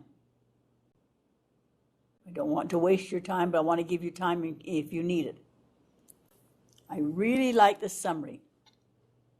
In summary, all of these perspectives are trying to explain the unobservable behavior occurring in the brain during reading. All give a framework for understanding and can help as interventions are needed. However, honesty, because the brain activity is unobservable, none of these can be taken as a silver bullet in reading remediation. It may describe many students and their struggle, but it won't account for all reading difficulties. Having options in terms of diagnosing and understanding reading difficulty is so helpful, but as an educator, experience has taught me that oftentimes there are multiple difficulties occurring in the mind of a student. And a broad implementation of intervention that covers the most common issues can clear up some easily remediated issues. Yet the more difficult issues become more apparent as the remediation process occurs using all the informed theories. These theories are found in every one of the textbooks you're using. The authors that write the books that we buy as the texts we use, they use these theories. The neuroscience, the double deficit, you'll find them already in your books. I don't know if you have recognized them, but I'll bet you have, that you've seen some of these theories. This is how they write their books. And so it's not the silver bullet, but you do need to be aware of them. So that's why I put it there. Let's try the next one, which explains it a little better, I think. This is what you actually do. According to all those theories, this is what you do. If you are a master teacher, you have a relationship between the student and the teacher. You scaffold the learning. Now, that word scaffold came from Vygotsky. You build on what they know, and you can't build if it doesn't have the foundation. And first, students observe the teacher. Teacher gradually withdraws. The student goes on their own. The teacher then observes the students and authentic text being used. That came out with Vygotsky, Brown, Collins, and Duguid in 1989. And their claim is that cognition is socially situated and that all acts happen in a social cultural context. Students learn through the process of interacting with a knowledgeable other. And that's what you do all the time. Small groups, cooperative problem solving, discussion, reciprocal teaching, scaffolding, and peer review. So that big long article we just read about all that mumble jumble, I mean, there's big words in there, comes down to this is what it is. And this is what you probably do already. But this is what they use to write those textbooks. Do you use when somebody buys certain product or a certain, the Mondo company or the Spires or something? These are the things that they are saying you should do. Does that make better sense? Do you do these things? If you're a master teacher, of course you do these things. You cannot do it all for every student. You gradually withdraw and students go on their own. And then you observe the students and you assess and so forth. Comments, questions? Do you think you use these theories in your classroom? Is there anybody that doesn't? These are things we do. And that came out in 1989. And Vygotsky, who's long dead, is still one of the foundations for that. So Brown, Collins, and Newgood, they just built on Vygotsky's theories. And that's what we're doing now. Every time a new theory comes out, it's not completely original. We just build on somebody else's theory and make our changes. So that's what you're doing in your classroom right now. Okay, let's go back, please, to the module. And we've done all of these right here, and they're there for you to read later when you have time. Remember that last week we did thanks for the memory. Bring it up one more time, please. This was written by Nancy Livingston. She was a teacher at BYU, and she taught until she was like, I think 95 or something. But she was just full of wisdom. And last week we learned about, I think it was Jessie that told us the one about we remember so much and this is what she put down about retention. You remember about 20% of what you hear, 50% of what you see and hear, 70% of what you see, hear, and do, and 90% of what we see, hear, do, and tell as we're doing. So she had some great articles, and she had a lifetime of behavior behind her and teaching. If you only hear a concept once, in 20 minutes, you forgot 47% of it. In the day, he lost 66%, in 6 days, 75%, in a month, 80%. And it tells you some things here to help you break the curve of forgetting. The reciting, it tells you just practical theories that she came through with her many, many, many years of experience. She had 3 laws, and she called it Thorndike's Laws of Learning. The law of recency. You remember best what you just learned recently. The law of frequency. Most frequently. That's what Vygotsky came up with. Short, intense, and frequent practice, and you won't forget it. You say a poem over and over, you remember it. You sing a song over and over, you remember it. What you really want, you remember somebody's name, you say it over and over, you remember it. And the law of effect. The learner remembers best and longest, which has the most profound effect on him. And those are emotions, that behavior. So these are just some thoughts that she wrote just before she quit teaching at BYU after about 60, 70 years, I don't know. But they're just some good skills and help you to remember. Any comment or question? Did anybody ever have Nancy Livingston when they're at the Y or know her? Okay, the next one that we have is called the cone of experience. So see if you agree with this one. This goes along with the learning style. Shows that people remember 90% of what they say. So start with your direct, your big whirlwind. Start at the top. Start with a direct, purposeful experience, then a contrived one, then a dramatized one, a demonstration, a study, an exhibit, educational TVs there, motion pictures, recordings, radios, visual symbols, verbal symbols. People learn best when they're actively involved. A man named Edgar Dale took other people's theories and put it together like that. So that's a visual for you if you're more of a visual learner than reading all the words that other people wrote. But learning styles say that's what you remember. Concrete and down to the abstract. So that's that cone, that's that whirlwind theory. He all he did was build on Vygotsky's theory. Big, wide, and then down, down, down, down, down until you actually remember using all these things. You'll learn best if you're actively involved. Comments, questions? Okay, tonight we're supposed to learn about top down and bottom up and so forth. So let's do that. I'm sure you all remember. First of all, we talk about what is a reading model. Top down. It emphasizes what the reader brings to the text. All that prior knowledge, all that experience, all that stuff they already know, all the stuff you're bringing to this class. You know so much. You know so much. Comprehension begins in the mind. You have some idea about the meaning of that text, and it goes from whole to part, just like the whirlwind, just like that cone. It goes from everything you know down to what I need to know now. Your prior knowledge, you learn to have cues. And bottom up, what does it mean? It goes from part to whole. You learn your sounds, or you learn your letters, you learn your phonics, then you learn a symbol, then you learn a word, then you learn a sentence, then you learn, what comes next.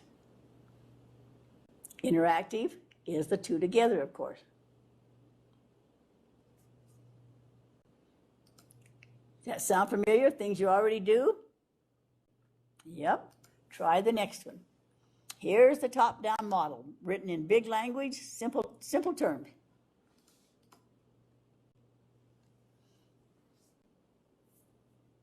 Read that and see if that sounds like the students in your mind, in your class. They come in with an assumption already. And then they confirm their assumptions. And Kenneth Goodman and Frank Smith came up with that. And they need comprehension. If you're working on comprehension, this is the basis for decoding skills. Everything they bring to the meaning. They bring the meaning with them. They don't derive the meaning from the word. They bring the meaning, and then they add the new word to their meaning. Okay, next one is bottom up then. Single direction, part to whole. That's when you learn the phonics first. This is the letter A. A makes this sound. You use A in this word. It makes this sound.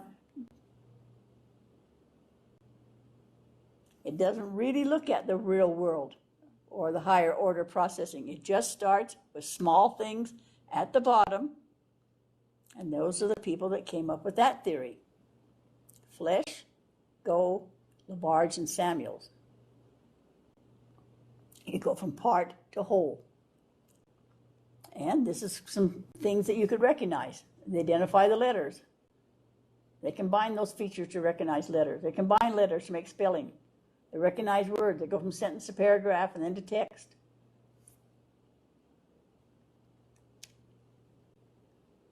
So, and then it gives you some more information about what a bottom up is. Remember, this is one of your assignments. You're going to, in your own words, explain what a bottom up is, a top down and an interactive. You can do it visually, of a drawing, a Venn diagram. You can do it in words. You think about how you use this in your classroom, because you use you have to use these all the time. This is what you do. And it gives you lots of ideas here of what other people think. You can read about what they believe. And then the interactive one is the next one, which combines them. An interactive reading model. And there's the people that really believe in that theory. And I think, in my own personal thing, I think I use this in the most, interactive. But some things have to be taught from part to whole. It suggests the reader constructs meaning by choosing what he wants to believe. And Ken Goodman, David Reinhardt, it'll give you some ideas of other people that are theorists of what they really believe and some examples. So this is something you can read over your week when you have your other time to read. Now I'm going to show you a way to remember all this.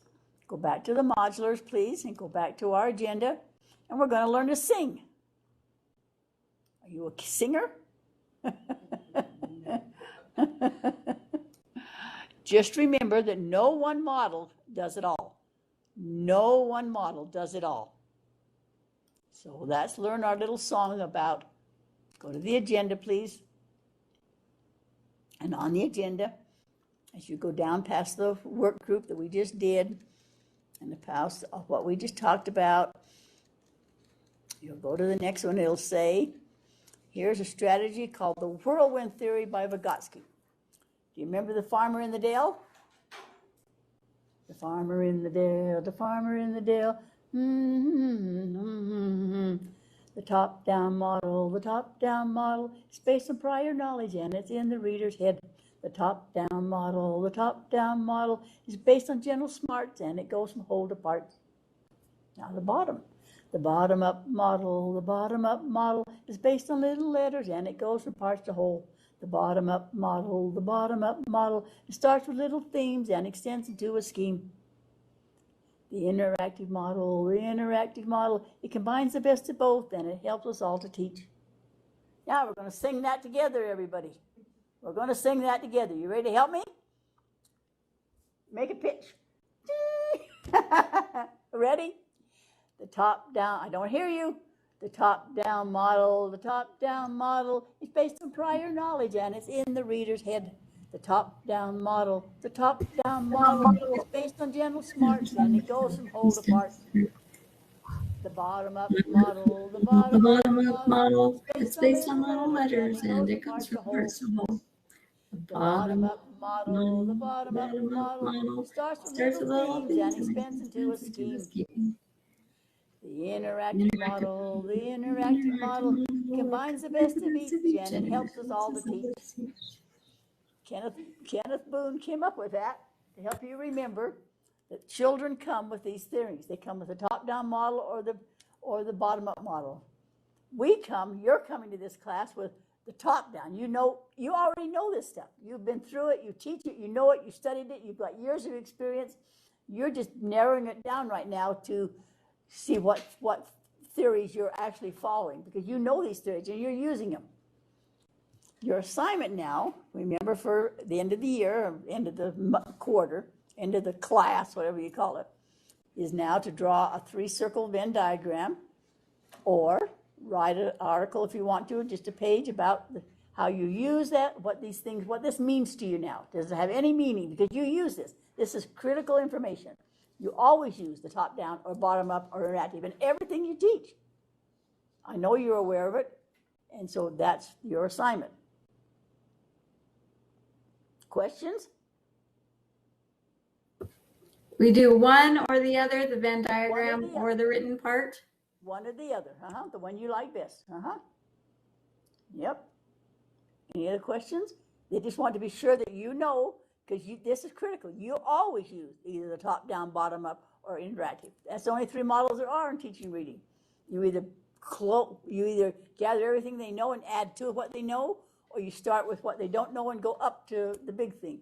Like if Jesse's teaching the Third World War or something, he might start with one little fact and then build up to what caused the general war over the many, many years, or what all the things that come down to what we're happening today.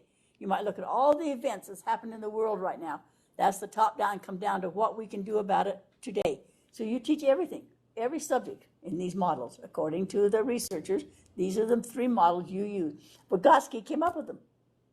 But he didn't call them that. He called them the whirlwind theory, starting at the top, coming down to the bottom, or we're learning one fact and then expanding on it. What do I do with it now that I know it? Or I know it all, but how specifically do I help this one child? Questions? Okay, time for another break. We've been here another hour. Take a 10-minute break and then we'll look at our class, our text. Move around, get a drink, take a break.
2 more minutes and then we'll start up again.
Okay, now you've seen this before a million times.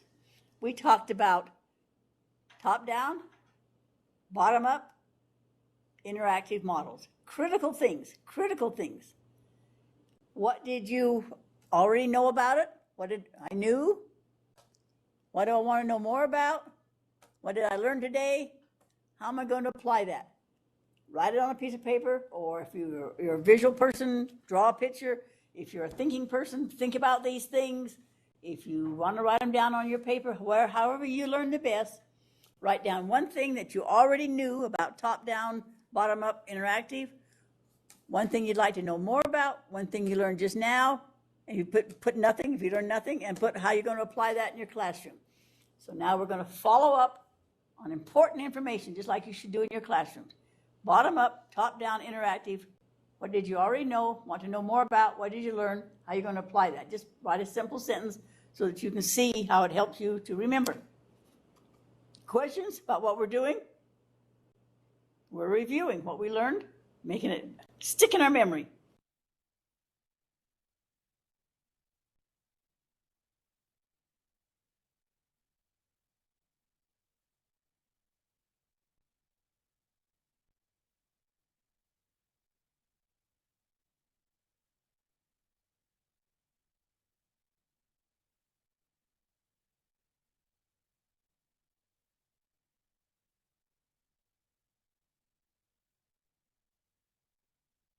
I might ask one of you, so I hope you're all busy working on this because I may call on your name in a minute. That's called pressure accountability.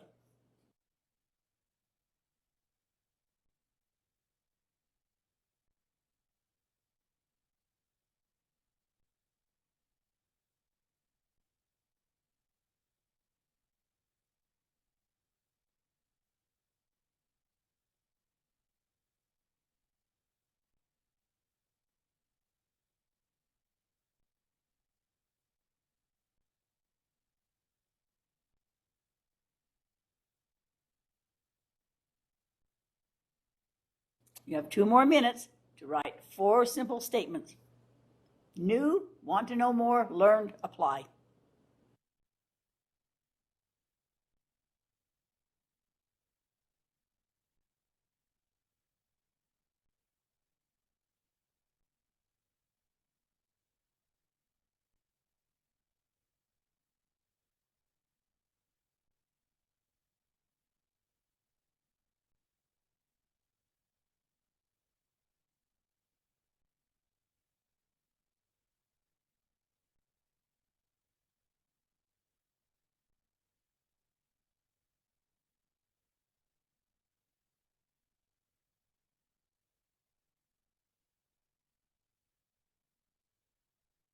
Nicole, why? Nicole, why? Answer one of those. Tell me something you knew, wanted to know, learned today, or apply. Tell me one thing you wrote, Nicole. I really wanted to know more about the interactive model and how those actually work inside your brain, to just the thinking process that connects the phonemes to your background knowledge. Thank you. Teresa M., what did you write? I wrote about the top down and the bottom up models. What is it? Yeah. I just wrote that I mostly use the bottom up model more than the top down model.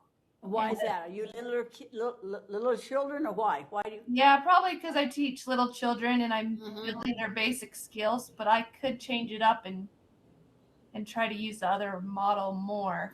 It's amazing. I taught little kids for a while, and it's amazing what they come with. They come with a lot of knowledge that I wasn't giving them credit for. I was starting with little things and going up, and they had more than I knew. So, yeah, you can do both. Yep. Bonnie, what did you write?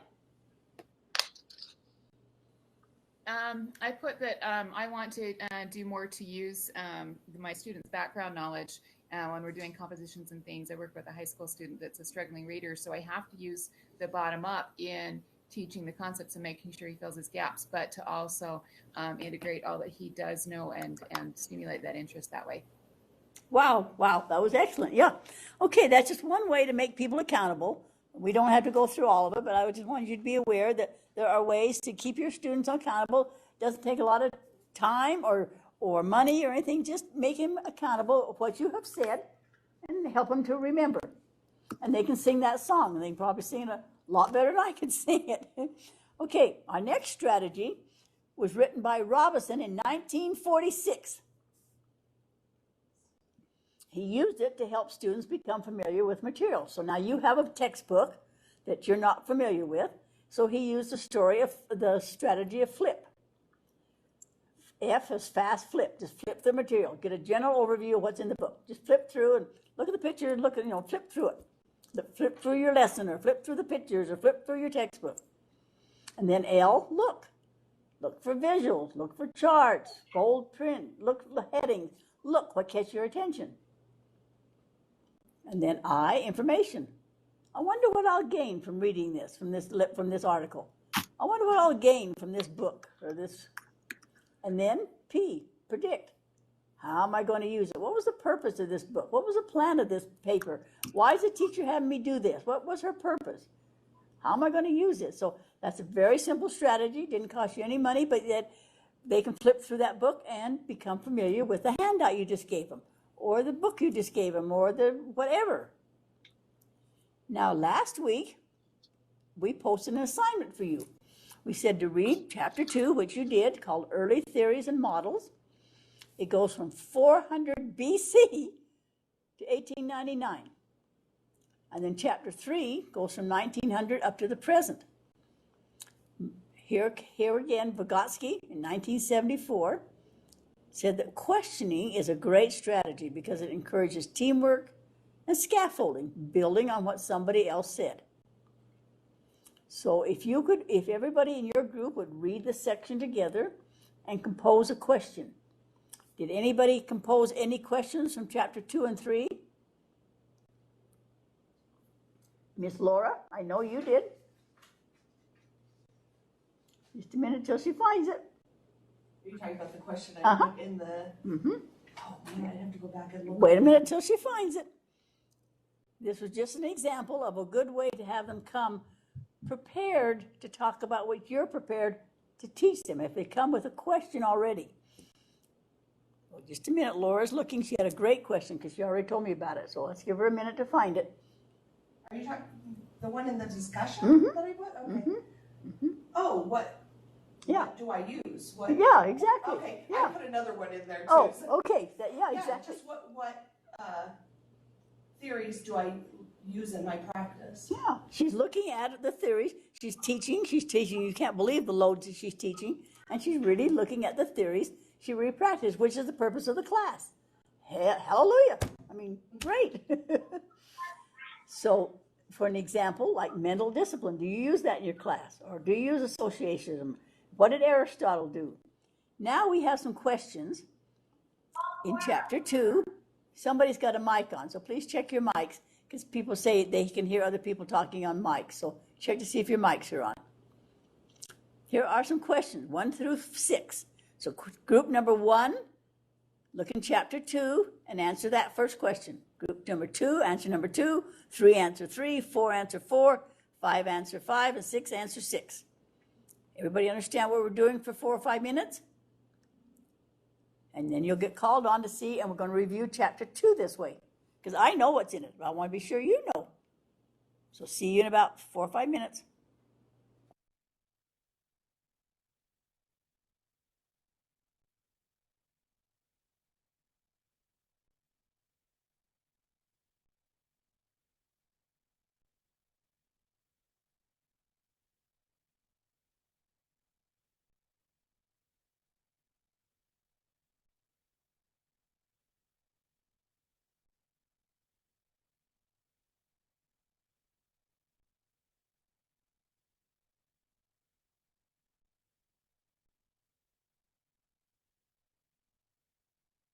The answer to your question is found in some section, either in chapter 2 or chapter 3, because that was our assignment.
Okay, starting with Bonnie in group 1. What were the earliest theories to affect the field of reading? Bonnie, can you tell us one or something about it, please? Just one? Okay. Yep, just one. Sure. Mental discipline was the first one that was talked about. And that's that the mind is like a muscle that has to be exercised in order to develop. And so you need practice, you need continual opportunity and continual learning in order for that to develop. We see that a lot nowadays, that you have the review, the practice, the drills, the different things to keep it fresh, the, reading assignments over the summer so that you don't lose it all, things like that. That's the mental discipline. Thank you, thank you. Group 2, Brindy. How do the I don't have the book, but you still don't have the book. no, but my ideas, or do you want the book?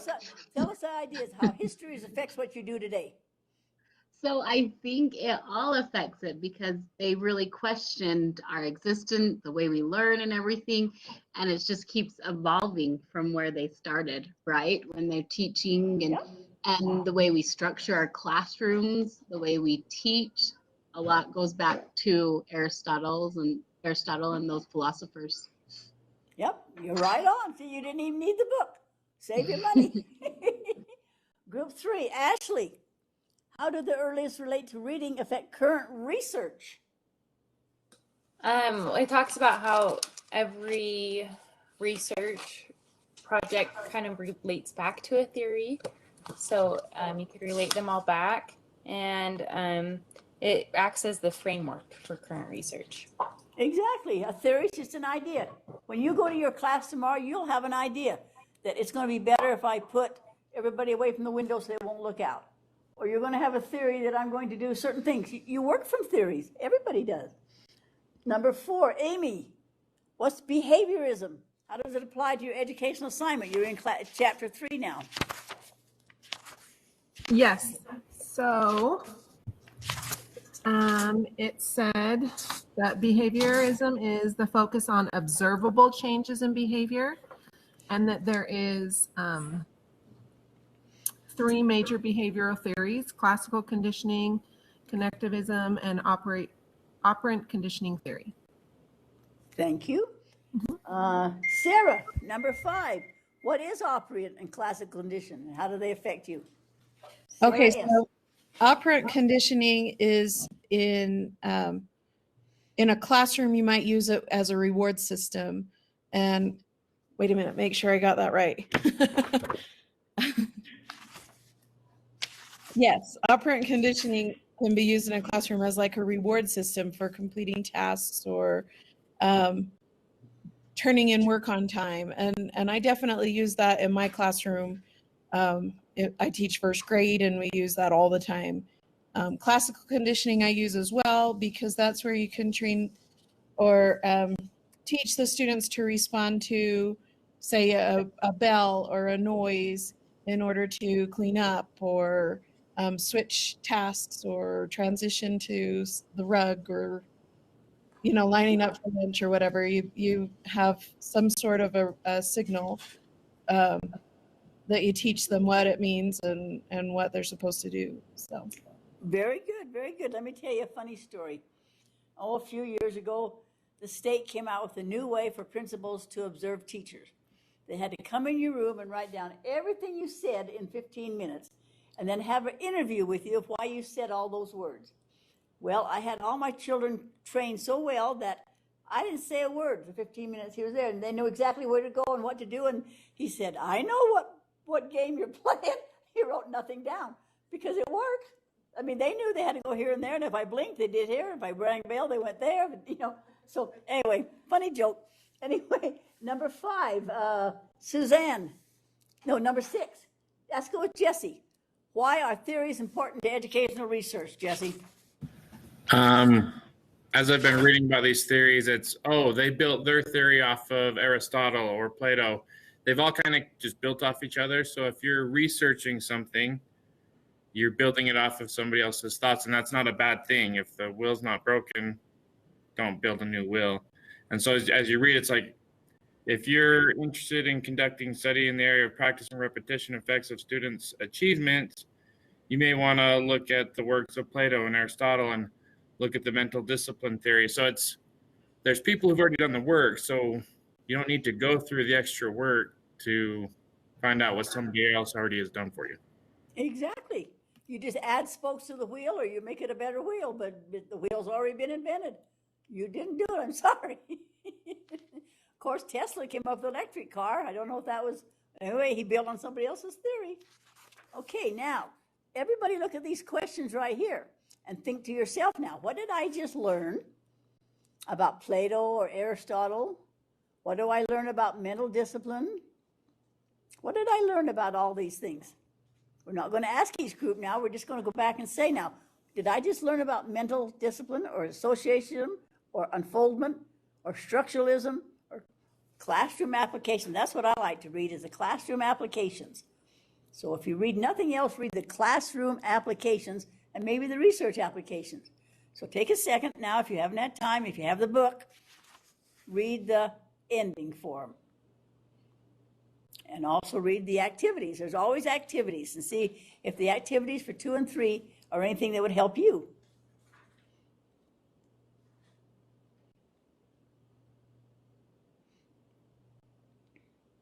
I had a teacher that made us do all of them. For example, it says write a 3 to 5 page paper at the end of chapter 3, summarizing the major behavior perspective. And I thought, that's busy work. We don't need to do that.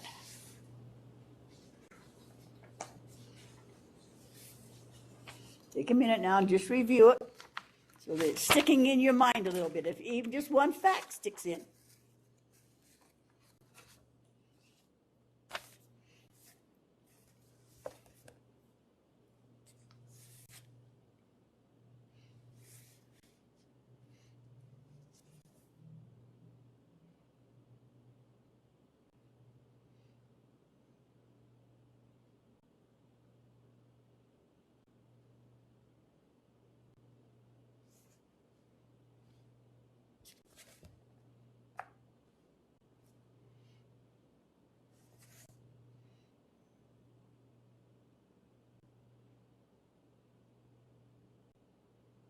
One thing I really liked, it was on the activity at the end of chapter 3.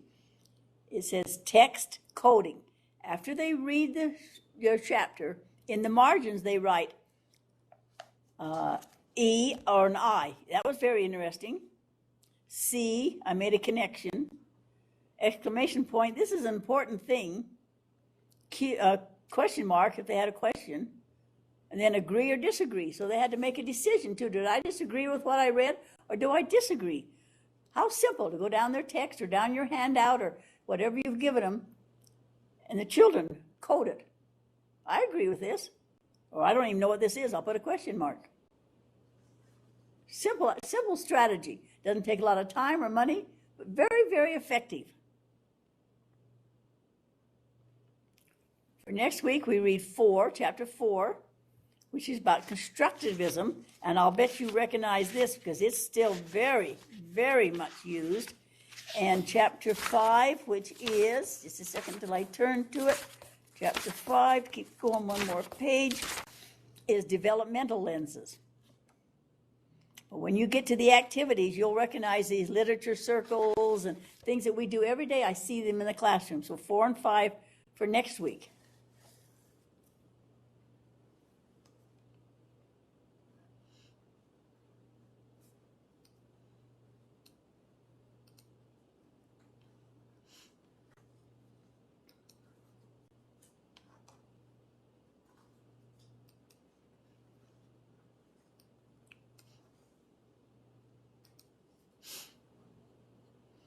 Okay, is that enough time? Do you need more time to review? Speak up if you want more time. I don't want to waste your time. I don't want to bore you. Okay, please go back to our agenda then. These are the things we've talked about for a review for you. Details, a bunch of them on learning styles, in case you didn't know enough about learning styles already. And then cognitive processing, if that's a new term. I bet you know what it was, but maybe just brain work or whatever you call different things. We looked at the cone of experience and what we remember. We talked about top down, bottom up, and interactive, and you're going to do either a visual or a little article on what you think they are now. There's also a short summary of those models. It's the same thing, but just repeats it again in case you need to read it again.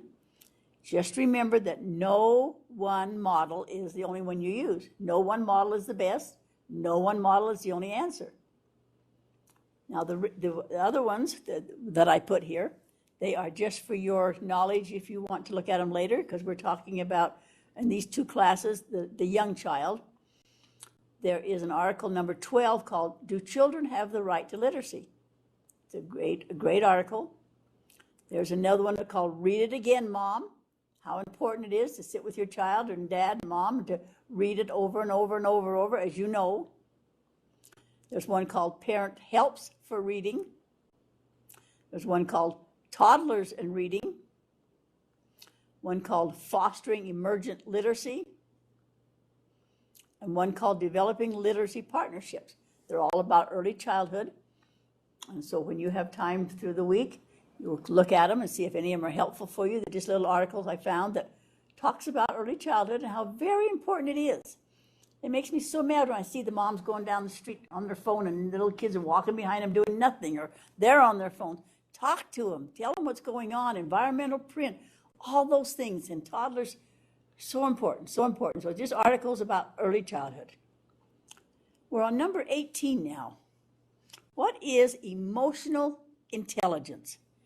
Think a minute what you think emotional intelligence is.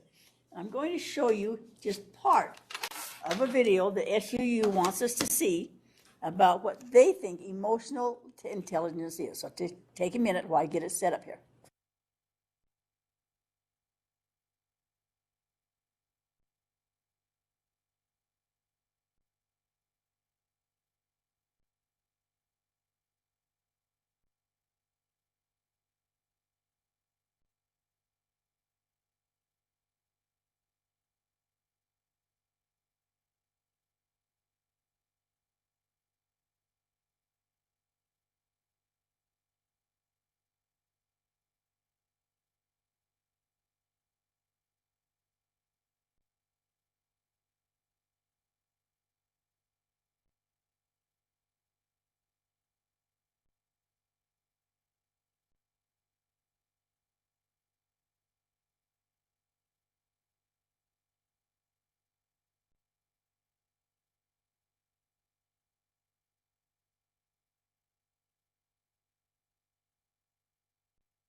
It's loading, just 1 second. This is going to be about emotional intelligence, and it goes quite a long time, so we're only going to just watch a small part of it when it gets started here. If it's going to get started here.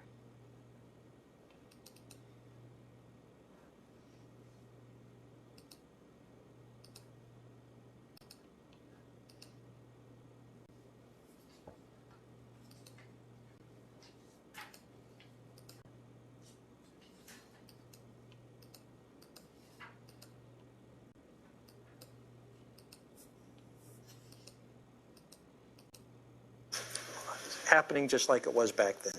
Now, the root meaning of emotion, emote, means to move toward. Every emotion is an action plan for the body. It's an impulse to do something, maybe to run in fear or to fight in anger or attack or cry when you're sad. So at the root of every emotion is an impulse. After self-awareness, the second emotional intelligence ability is handling our emotions, controlling these impulses.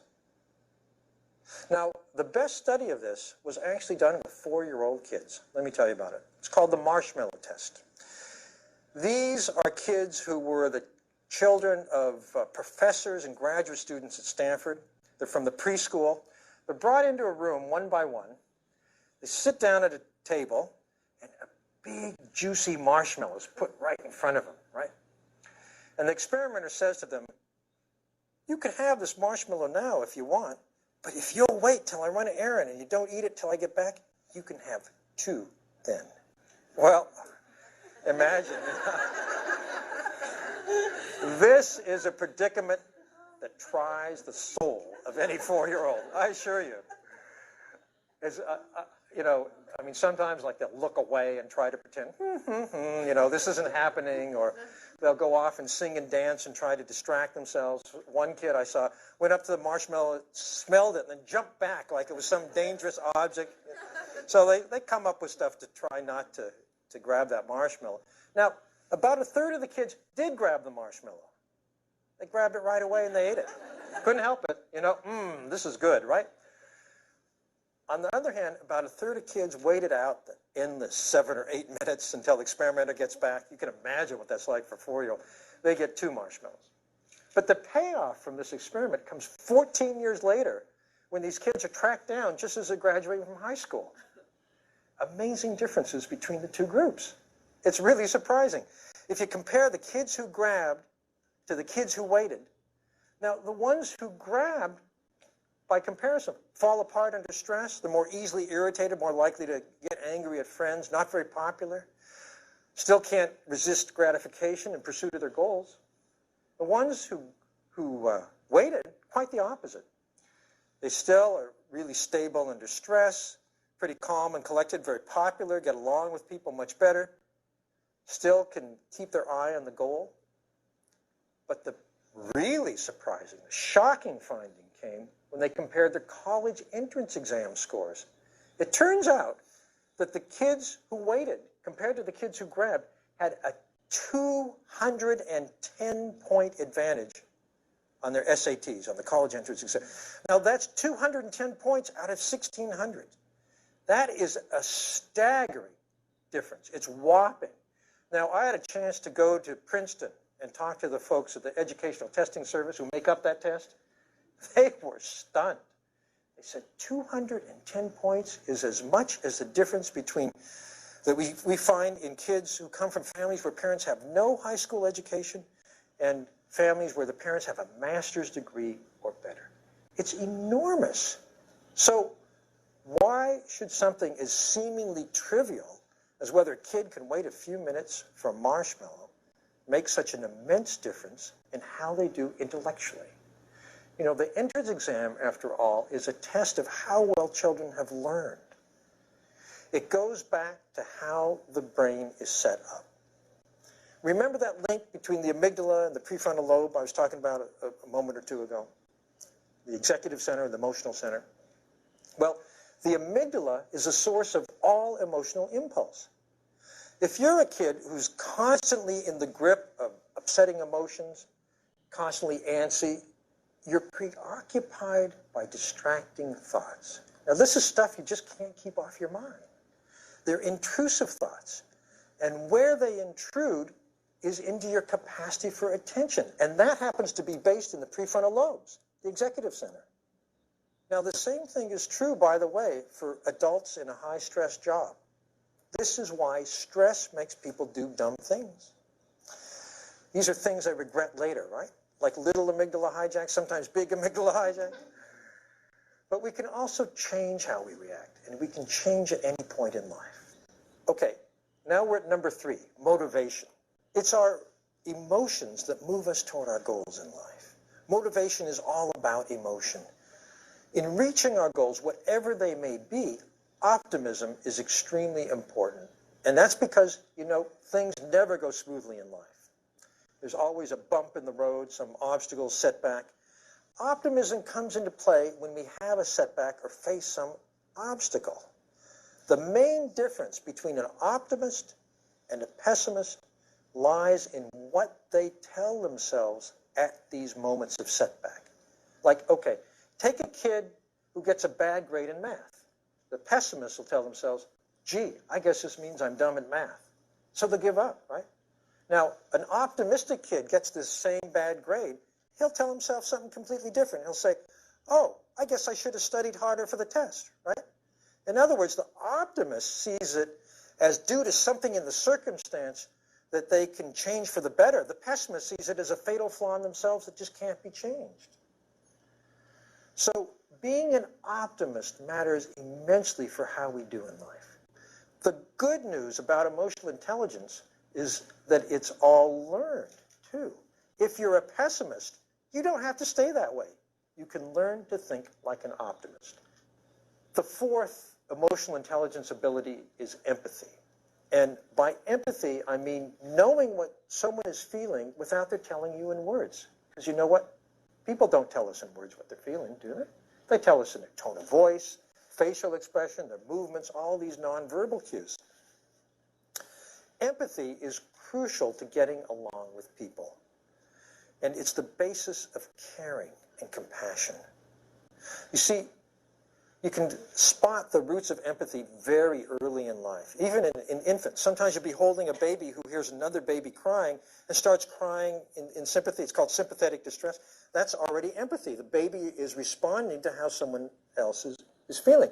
And if you pick her up when she's crying and you soothe her, you're teaching her that one person can know how another one feels. That's a lesson in empathy. You know how you feel and you respond appropriately.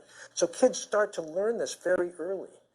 And the more the brain experiences something, the stronger that circuitry becomes. So when you pick up a crying baby and soothe her, that's an important lesson in empathy. It seems like such a simple thing, but it really matters. Now, a childhood of lessons like that strengthens the child's brain circuitry for sensing how other people are feeling ordinarily. If a kid is well-loved and well-nurtured, by age 3, a toddler, you see if they're playing with another kid and that friend falls down and hurts himself, most 3-year-olds will just spontaneously try to make him feel better. They'll go bring him their blankie or go get their mommy to try to make him feel better. That's the way kids ordinarily are. But in children who are abused or neglected by that age, you see something very different, and it's very troubling. These kids don't go over and try to make their friend feel better. They go over and they order them to stop, and if their friend doesn't stop, they'll get really angry at them. They'll start yelling at them, and if they still don't stop, they'll hit them. It's really a tragic thing. They've already started to treat others the way they were treated.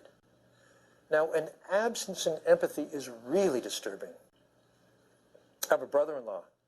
He's a writer, and as it happens, an expert on horror and terror. Now, actually, he's a Chaucer scholar by training and a really nice guy, but he was born in Transylvania. He was. And somehow I think it affected him. At one point, he wanted to write a book about this man who was a serial killer. He was called the Santa Cruz Strangler. Before he was arrested, he had murdered 5 co-eds at UC San Diego, his own mother and his grandparents. Very scary guy. For one thing, he's almost 7 feet tall. But actually, that's not the scariest thing about him. You want to know what's really scary about him? His IQ is 160. He's a certified genius. But that's the point. There is zero relationship between IQ and empathy. The neurons for empathy, the neurons for recognizing emotion in another person are in the amygdala. It's in the emotional brain, not in the thinking brain. So anyhow, after hours and hours of interviewing this strangler, my brother-in-law finally gets up the courage to ask him the one question he's been dying to know. He says, "How could you have done it? Didn't you feel any pity for the people that you murdered?" And the strangler says very matter-of-factly, "Oh no, if I felt any of their distress, I couldn't have done it." Didn't feel any of their distress. I couldn't have done it. That's just the point. Empathy is what keeps people from harming others. When we feel with someone, we want to help them. If our own amygdala is too busy with its own little hijack, you're not going to be that clear channel. You won't be able to empathize. And when we empathize with someone, we feel their distress, and so we want to help. Okay, now for number 5. The 5th part of emotional intelligence boils down to handling emotions in other people. It's the art of relationships. In every exchange, we can make each other feel a little better or a little worse, or a lot better or a lot worse. Every interaction can be related along this dimension of nourishing to toxic. You see, emotions are contagious. Emotions pass between us as part of every interaction. People who are really adept at social skill, they know this. They use it to make things better. Now I'm going to tell you the story that changed my life. It showed me we're all part of each other's emotional toolkit, for better or for worse. It was a really hot, horrible, humid day in New York City, and everybody's walking around in a kind of a bubble that says, "Don't touch me, don't talk to me, leave me alone. I'm a little prickly and irritable today." And I'm waiting for the bus with my bubble intact, and pulls up, and I get on, careful to bring my bubble with me, and the bus driver does something really surprising. He talks to me. He says, "Hi, how you doing? It's great to have you on the bus." He really means it. I'm shocked. I sit down, and all of a sudden I realize this guy's carrying on a dialogue with the whole bus. "Oh, you're looking for suits, are you? You know, this department store down here on the right, it's got a great sale on suits. You should check it out. Hey, did you hear about this great Picasso show at the museum down here?" On and on and on. People get off the bus and you say, "Well, so long. It's been great having you."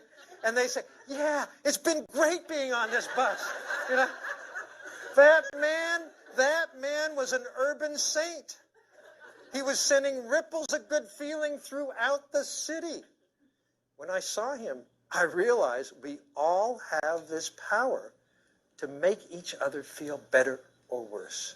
And we have this power no matter what we do, because it's how we do it that makes the difference. Let me tell you about several ways all this makes a big difference in our lives. For one, being intelligent about our emotions, science is now finding, is good for our health. That's right, good for health. Some of the strongest links between the brain and the body are between the emotional centers and the immune system, and the emotional centers and the cardiovascular system. That means our emotions have a major impact on, say, our resistance to colds and viruses, or our susceptibility to heart disease. In fact, there was an analysis of more than 100 studies that looked at people's emotional states, their habitual emotional states, and their health, and they found that people who are chronically distressed, or chronically pessimistic or irritable or stressed out and anxious and so on, have double the risk of developing a major disease. And this is major diseases of all kinds. Double the risk is quite an amazing statistic, because it's as big as the health risk factor for smoking. So one key to handling stress in your life, to handling it better, is giving yourself ways to recover, ways to kind of calm down from whatever's upsetting you. See, stress isn't really so much in the things that happen in your life. It's really in how we react to them. And we can do something about those reactions. There are 3 windows of opportunity when it comes to handling the stress in our lives. The first is to do something to change things for the better. You know, whatever's the cause of the stress, if you can change it, do it. The second is in how you see it, changing the way you perceive what's happening. I once heard a wonderful line from a television preacher. It goes like this: "Something good is going to happen to you today." I love that line. That is so great. You don't know what it is. It's a wonderful thought, because it allows the possibility that what may seem so bad at first has an upside, that there's a silver lining to that cloud, right? Now, if we can't change the things that are happening to us, and we can't change how we see it, then we're left with a third opportunity, and that's handling the way our body and our mind react to these things. See, when the body is stressed, the emotional centers flood the body with stress hormones, and this makes it do things like shunt blood from the arms and the legs into the organs. It's a fight or flight response. It pumps up our blood pressure, speeds up our heartbeat. It steals energy, actually, from the immune system, it turns out, to get us ready for an emergency. It's what's called the fight or flight response. You've heard about that. Now, if that response gets triggered day after day, week after week, and month after month, over years, what happens is the biological system in our body that's most susceptible genetically, that's most reactive, is going to start to develop a stress-caused disease. You know, if you're a cardiovascular reactor, you're going to get high blood pressure. If you react in your gut, you're going to get problems there, and so on throughout the body. That's how stress over years and years leads to disease. It speeds up the process of coming down with the disease. So constant stress, it's like getting your amygdala stuck in high gear. Continual hijacks. We need to calm down. That's where relaxation comes in. Now, a relaxation method I've been using for years is a very simple meditation. What I do is every morning I spend about 20 minutes or so just in a quiet place and just being aware of my breath. I just focus on my breath. And when some other thoughts come up, if they're distracting, something I'm worrying about, I just let it go. I go back to my breath. You can use a simple prayer in the same way. In fact, you can use any positive word as a point of focus. Anything that has positive meaning for you will work in the same way. Or if that doesn't appeal to you, if you like aerobic exercise, it'll do the same thing. It works as a relaxer.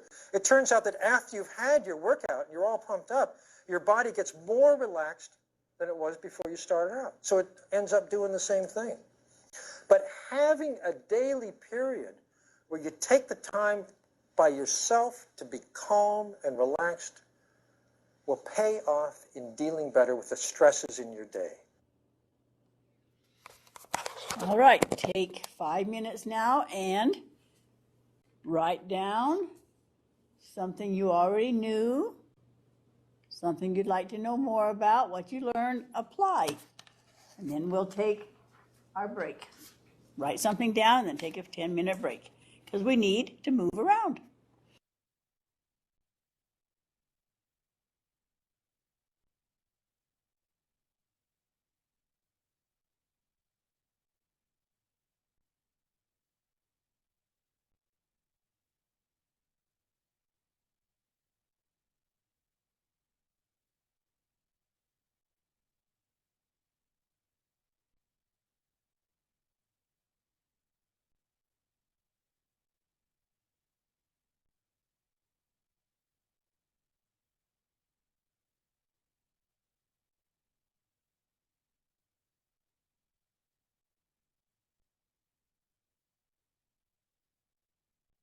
I have 7:25. We'll meet back here at 7:35 in 10 minutes.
We have 4 more minutes on your break.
You have 2 more minutes.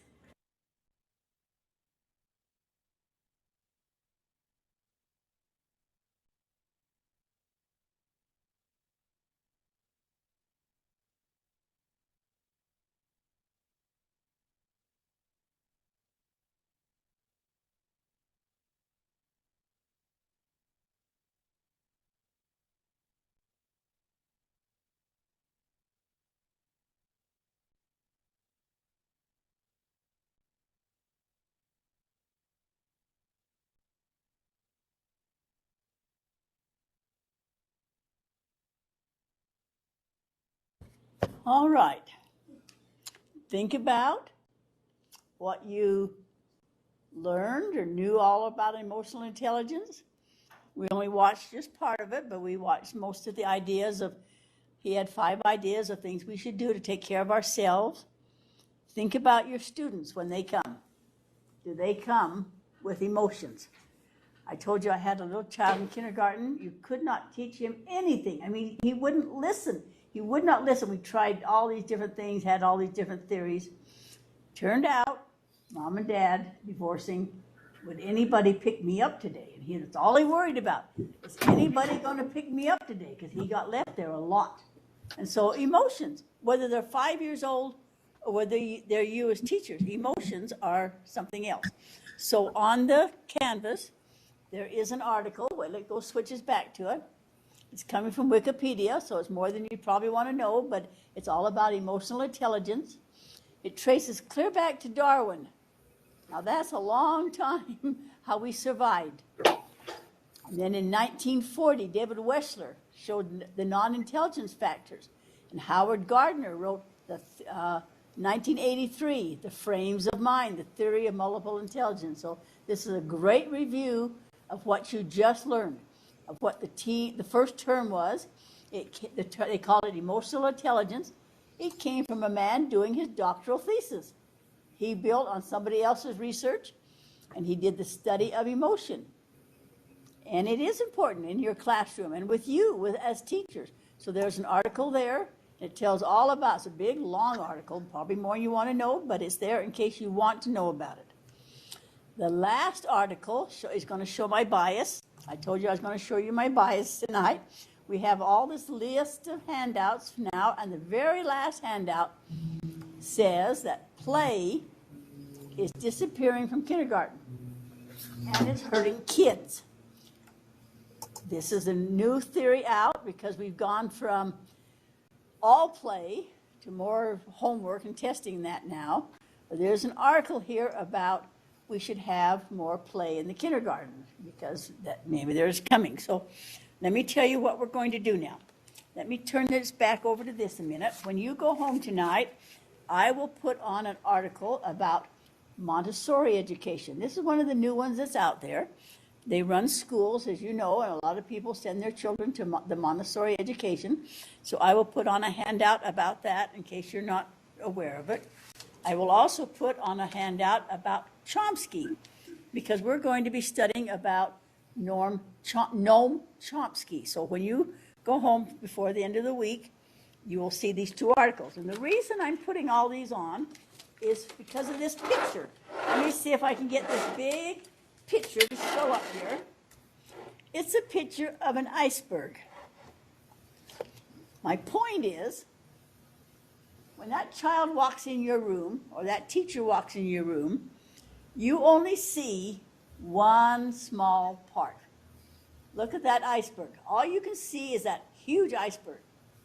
But underneath the surface is that emotional intelligence, is everything that you need to build on as a teacher, and you yourself. You walk in and you might come out as, you know, the person that helps everybody or the person that doesn't get along with anybody.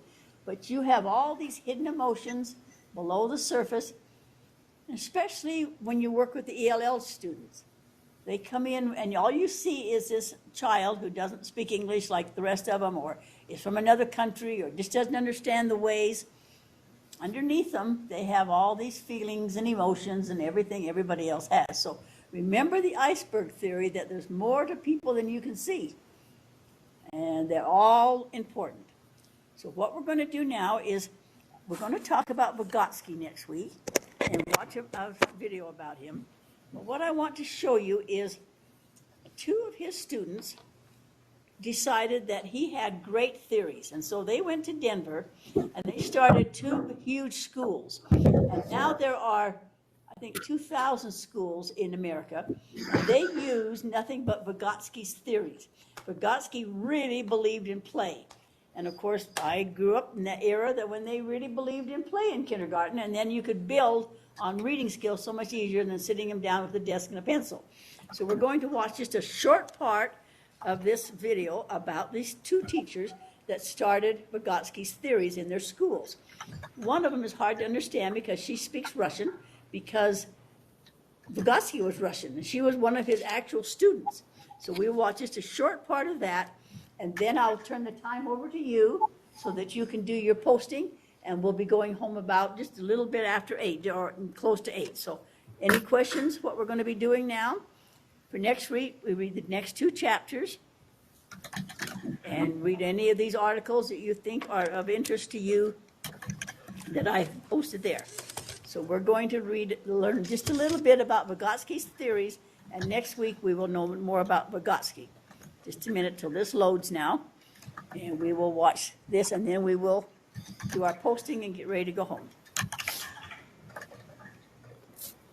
Takes a minute for it to load. It's not matter at this point in time that for many children these letters are predominantly capitals. Other children will have favorite lowercase letters that they will write everywhere, even when capitals are conventionally used. There will be time later to learn these and other conventions of writing. What is important is that young children learn that letters make up written words and are not just isolated symbols. The alphabetic principle is the idea that a sequence of letters in a written word represents a sequence of sounds in a spoken word. With TH. Okay. Confusingly, the alphabetic principle does not have to do with the learning of the alphabet, as we usually think about it. It has to do with the fact that unlike Chinese or Hebrew, languages like English, Spanish, and German use letters to represent sounds in a one-to-one manner. I have two sentences here. One of them says, "The boy saw a dog." The alphabetic principle has to do with understanding that words are made up of letters that stand for sounds and that the order is important. Was a dog. The boy changed it to a dog.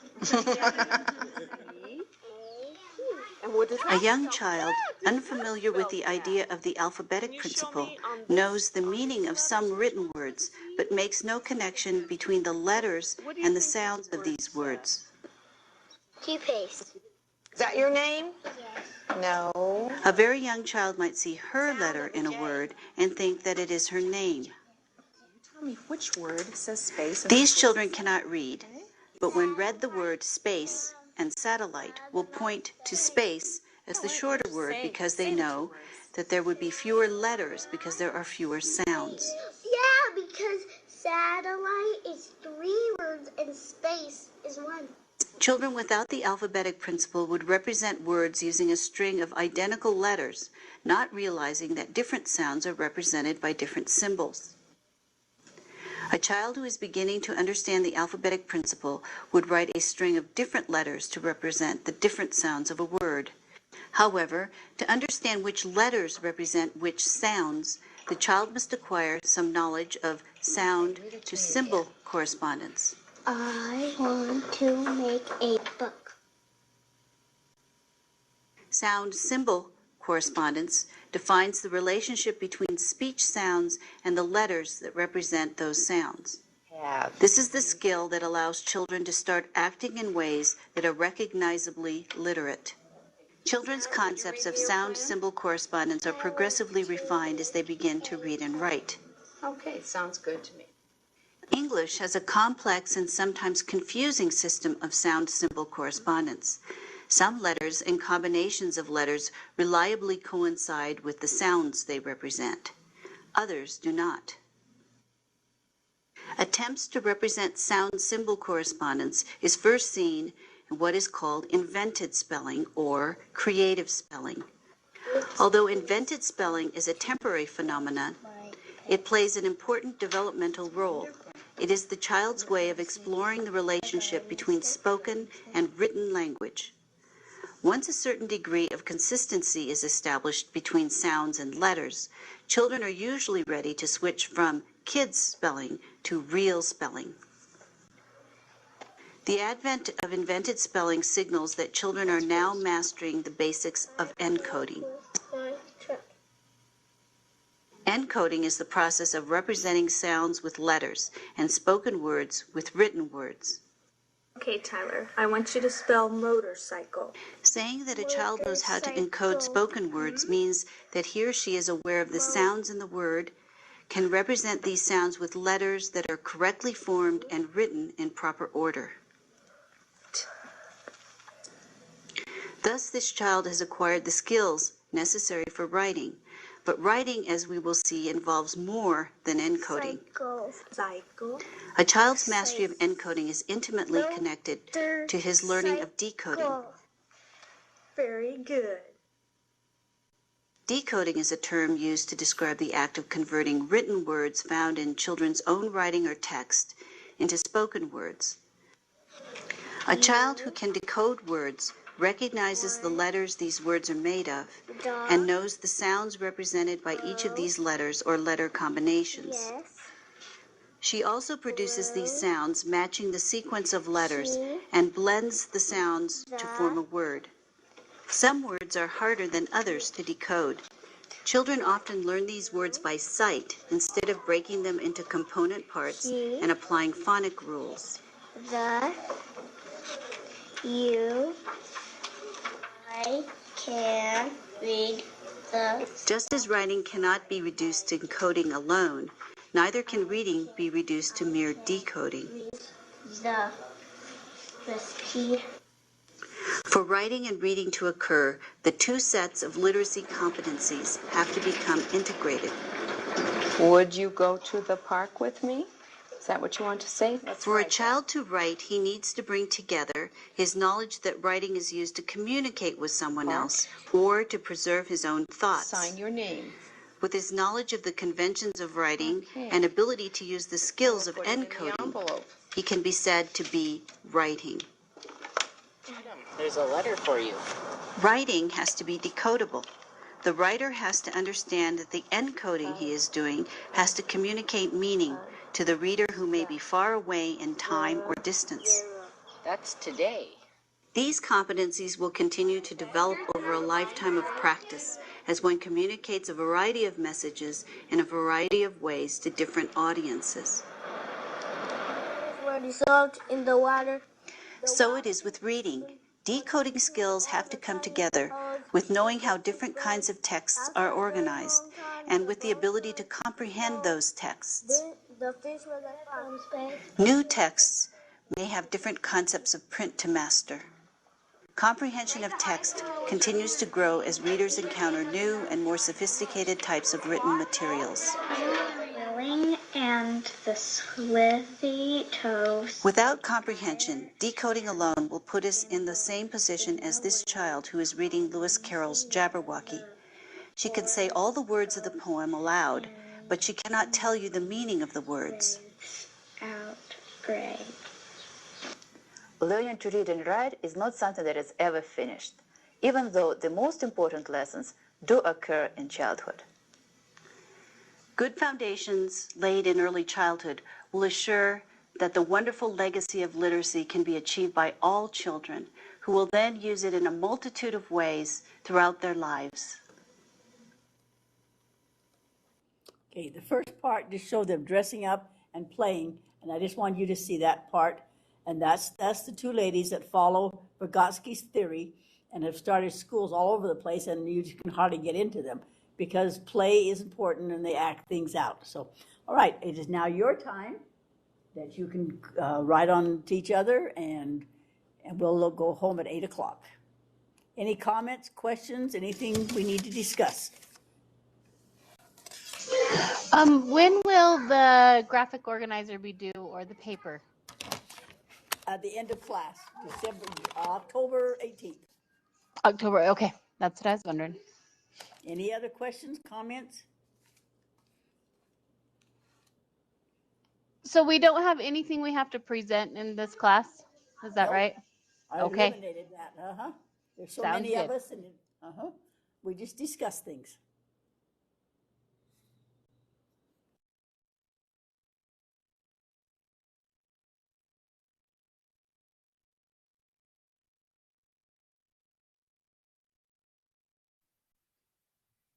Thanks, Louise. I enjoyed class tonight. Thank you. Be sure and read the agenda because it gives you some ideas of what we're going to talk about in class 3. It gives you a head up at the bottom of our agenda, but you're welcome to read that so you know what's coming up next week.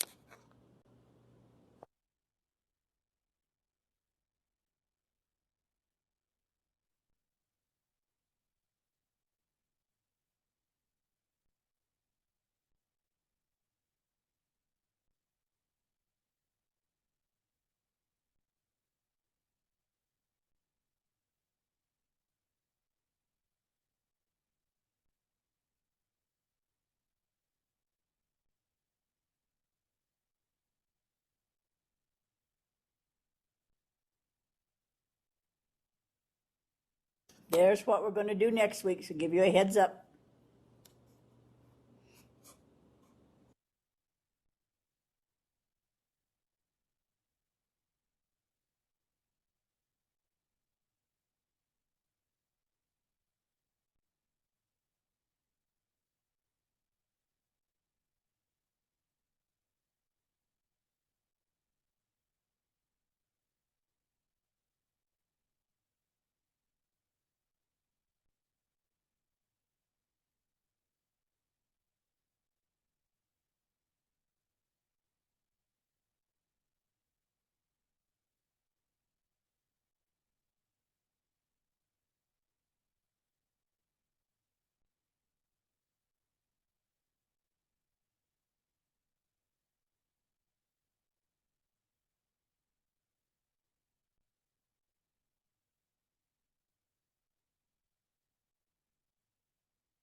Okay, we'll see you all next week. Have a good week this week.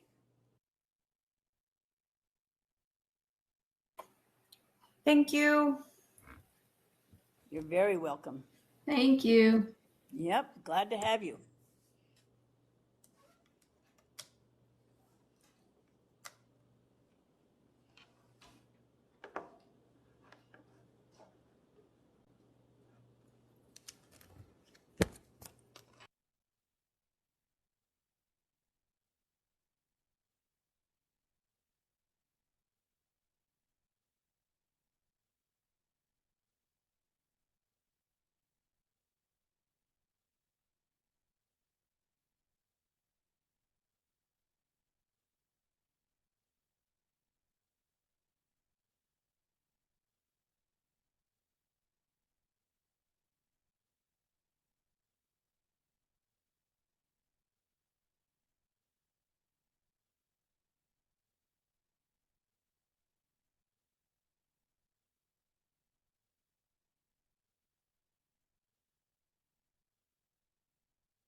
Your meeting has ended. You have been disconnected from the meeting.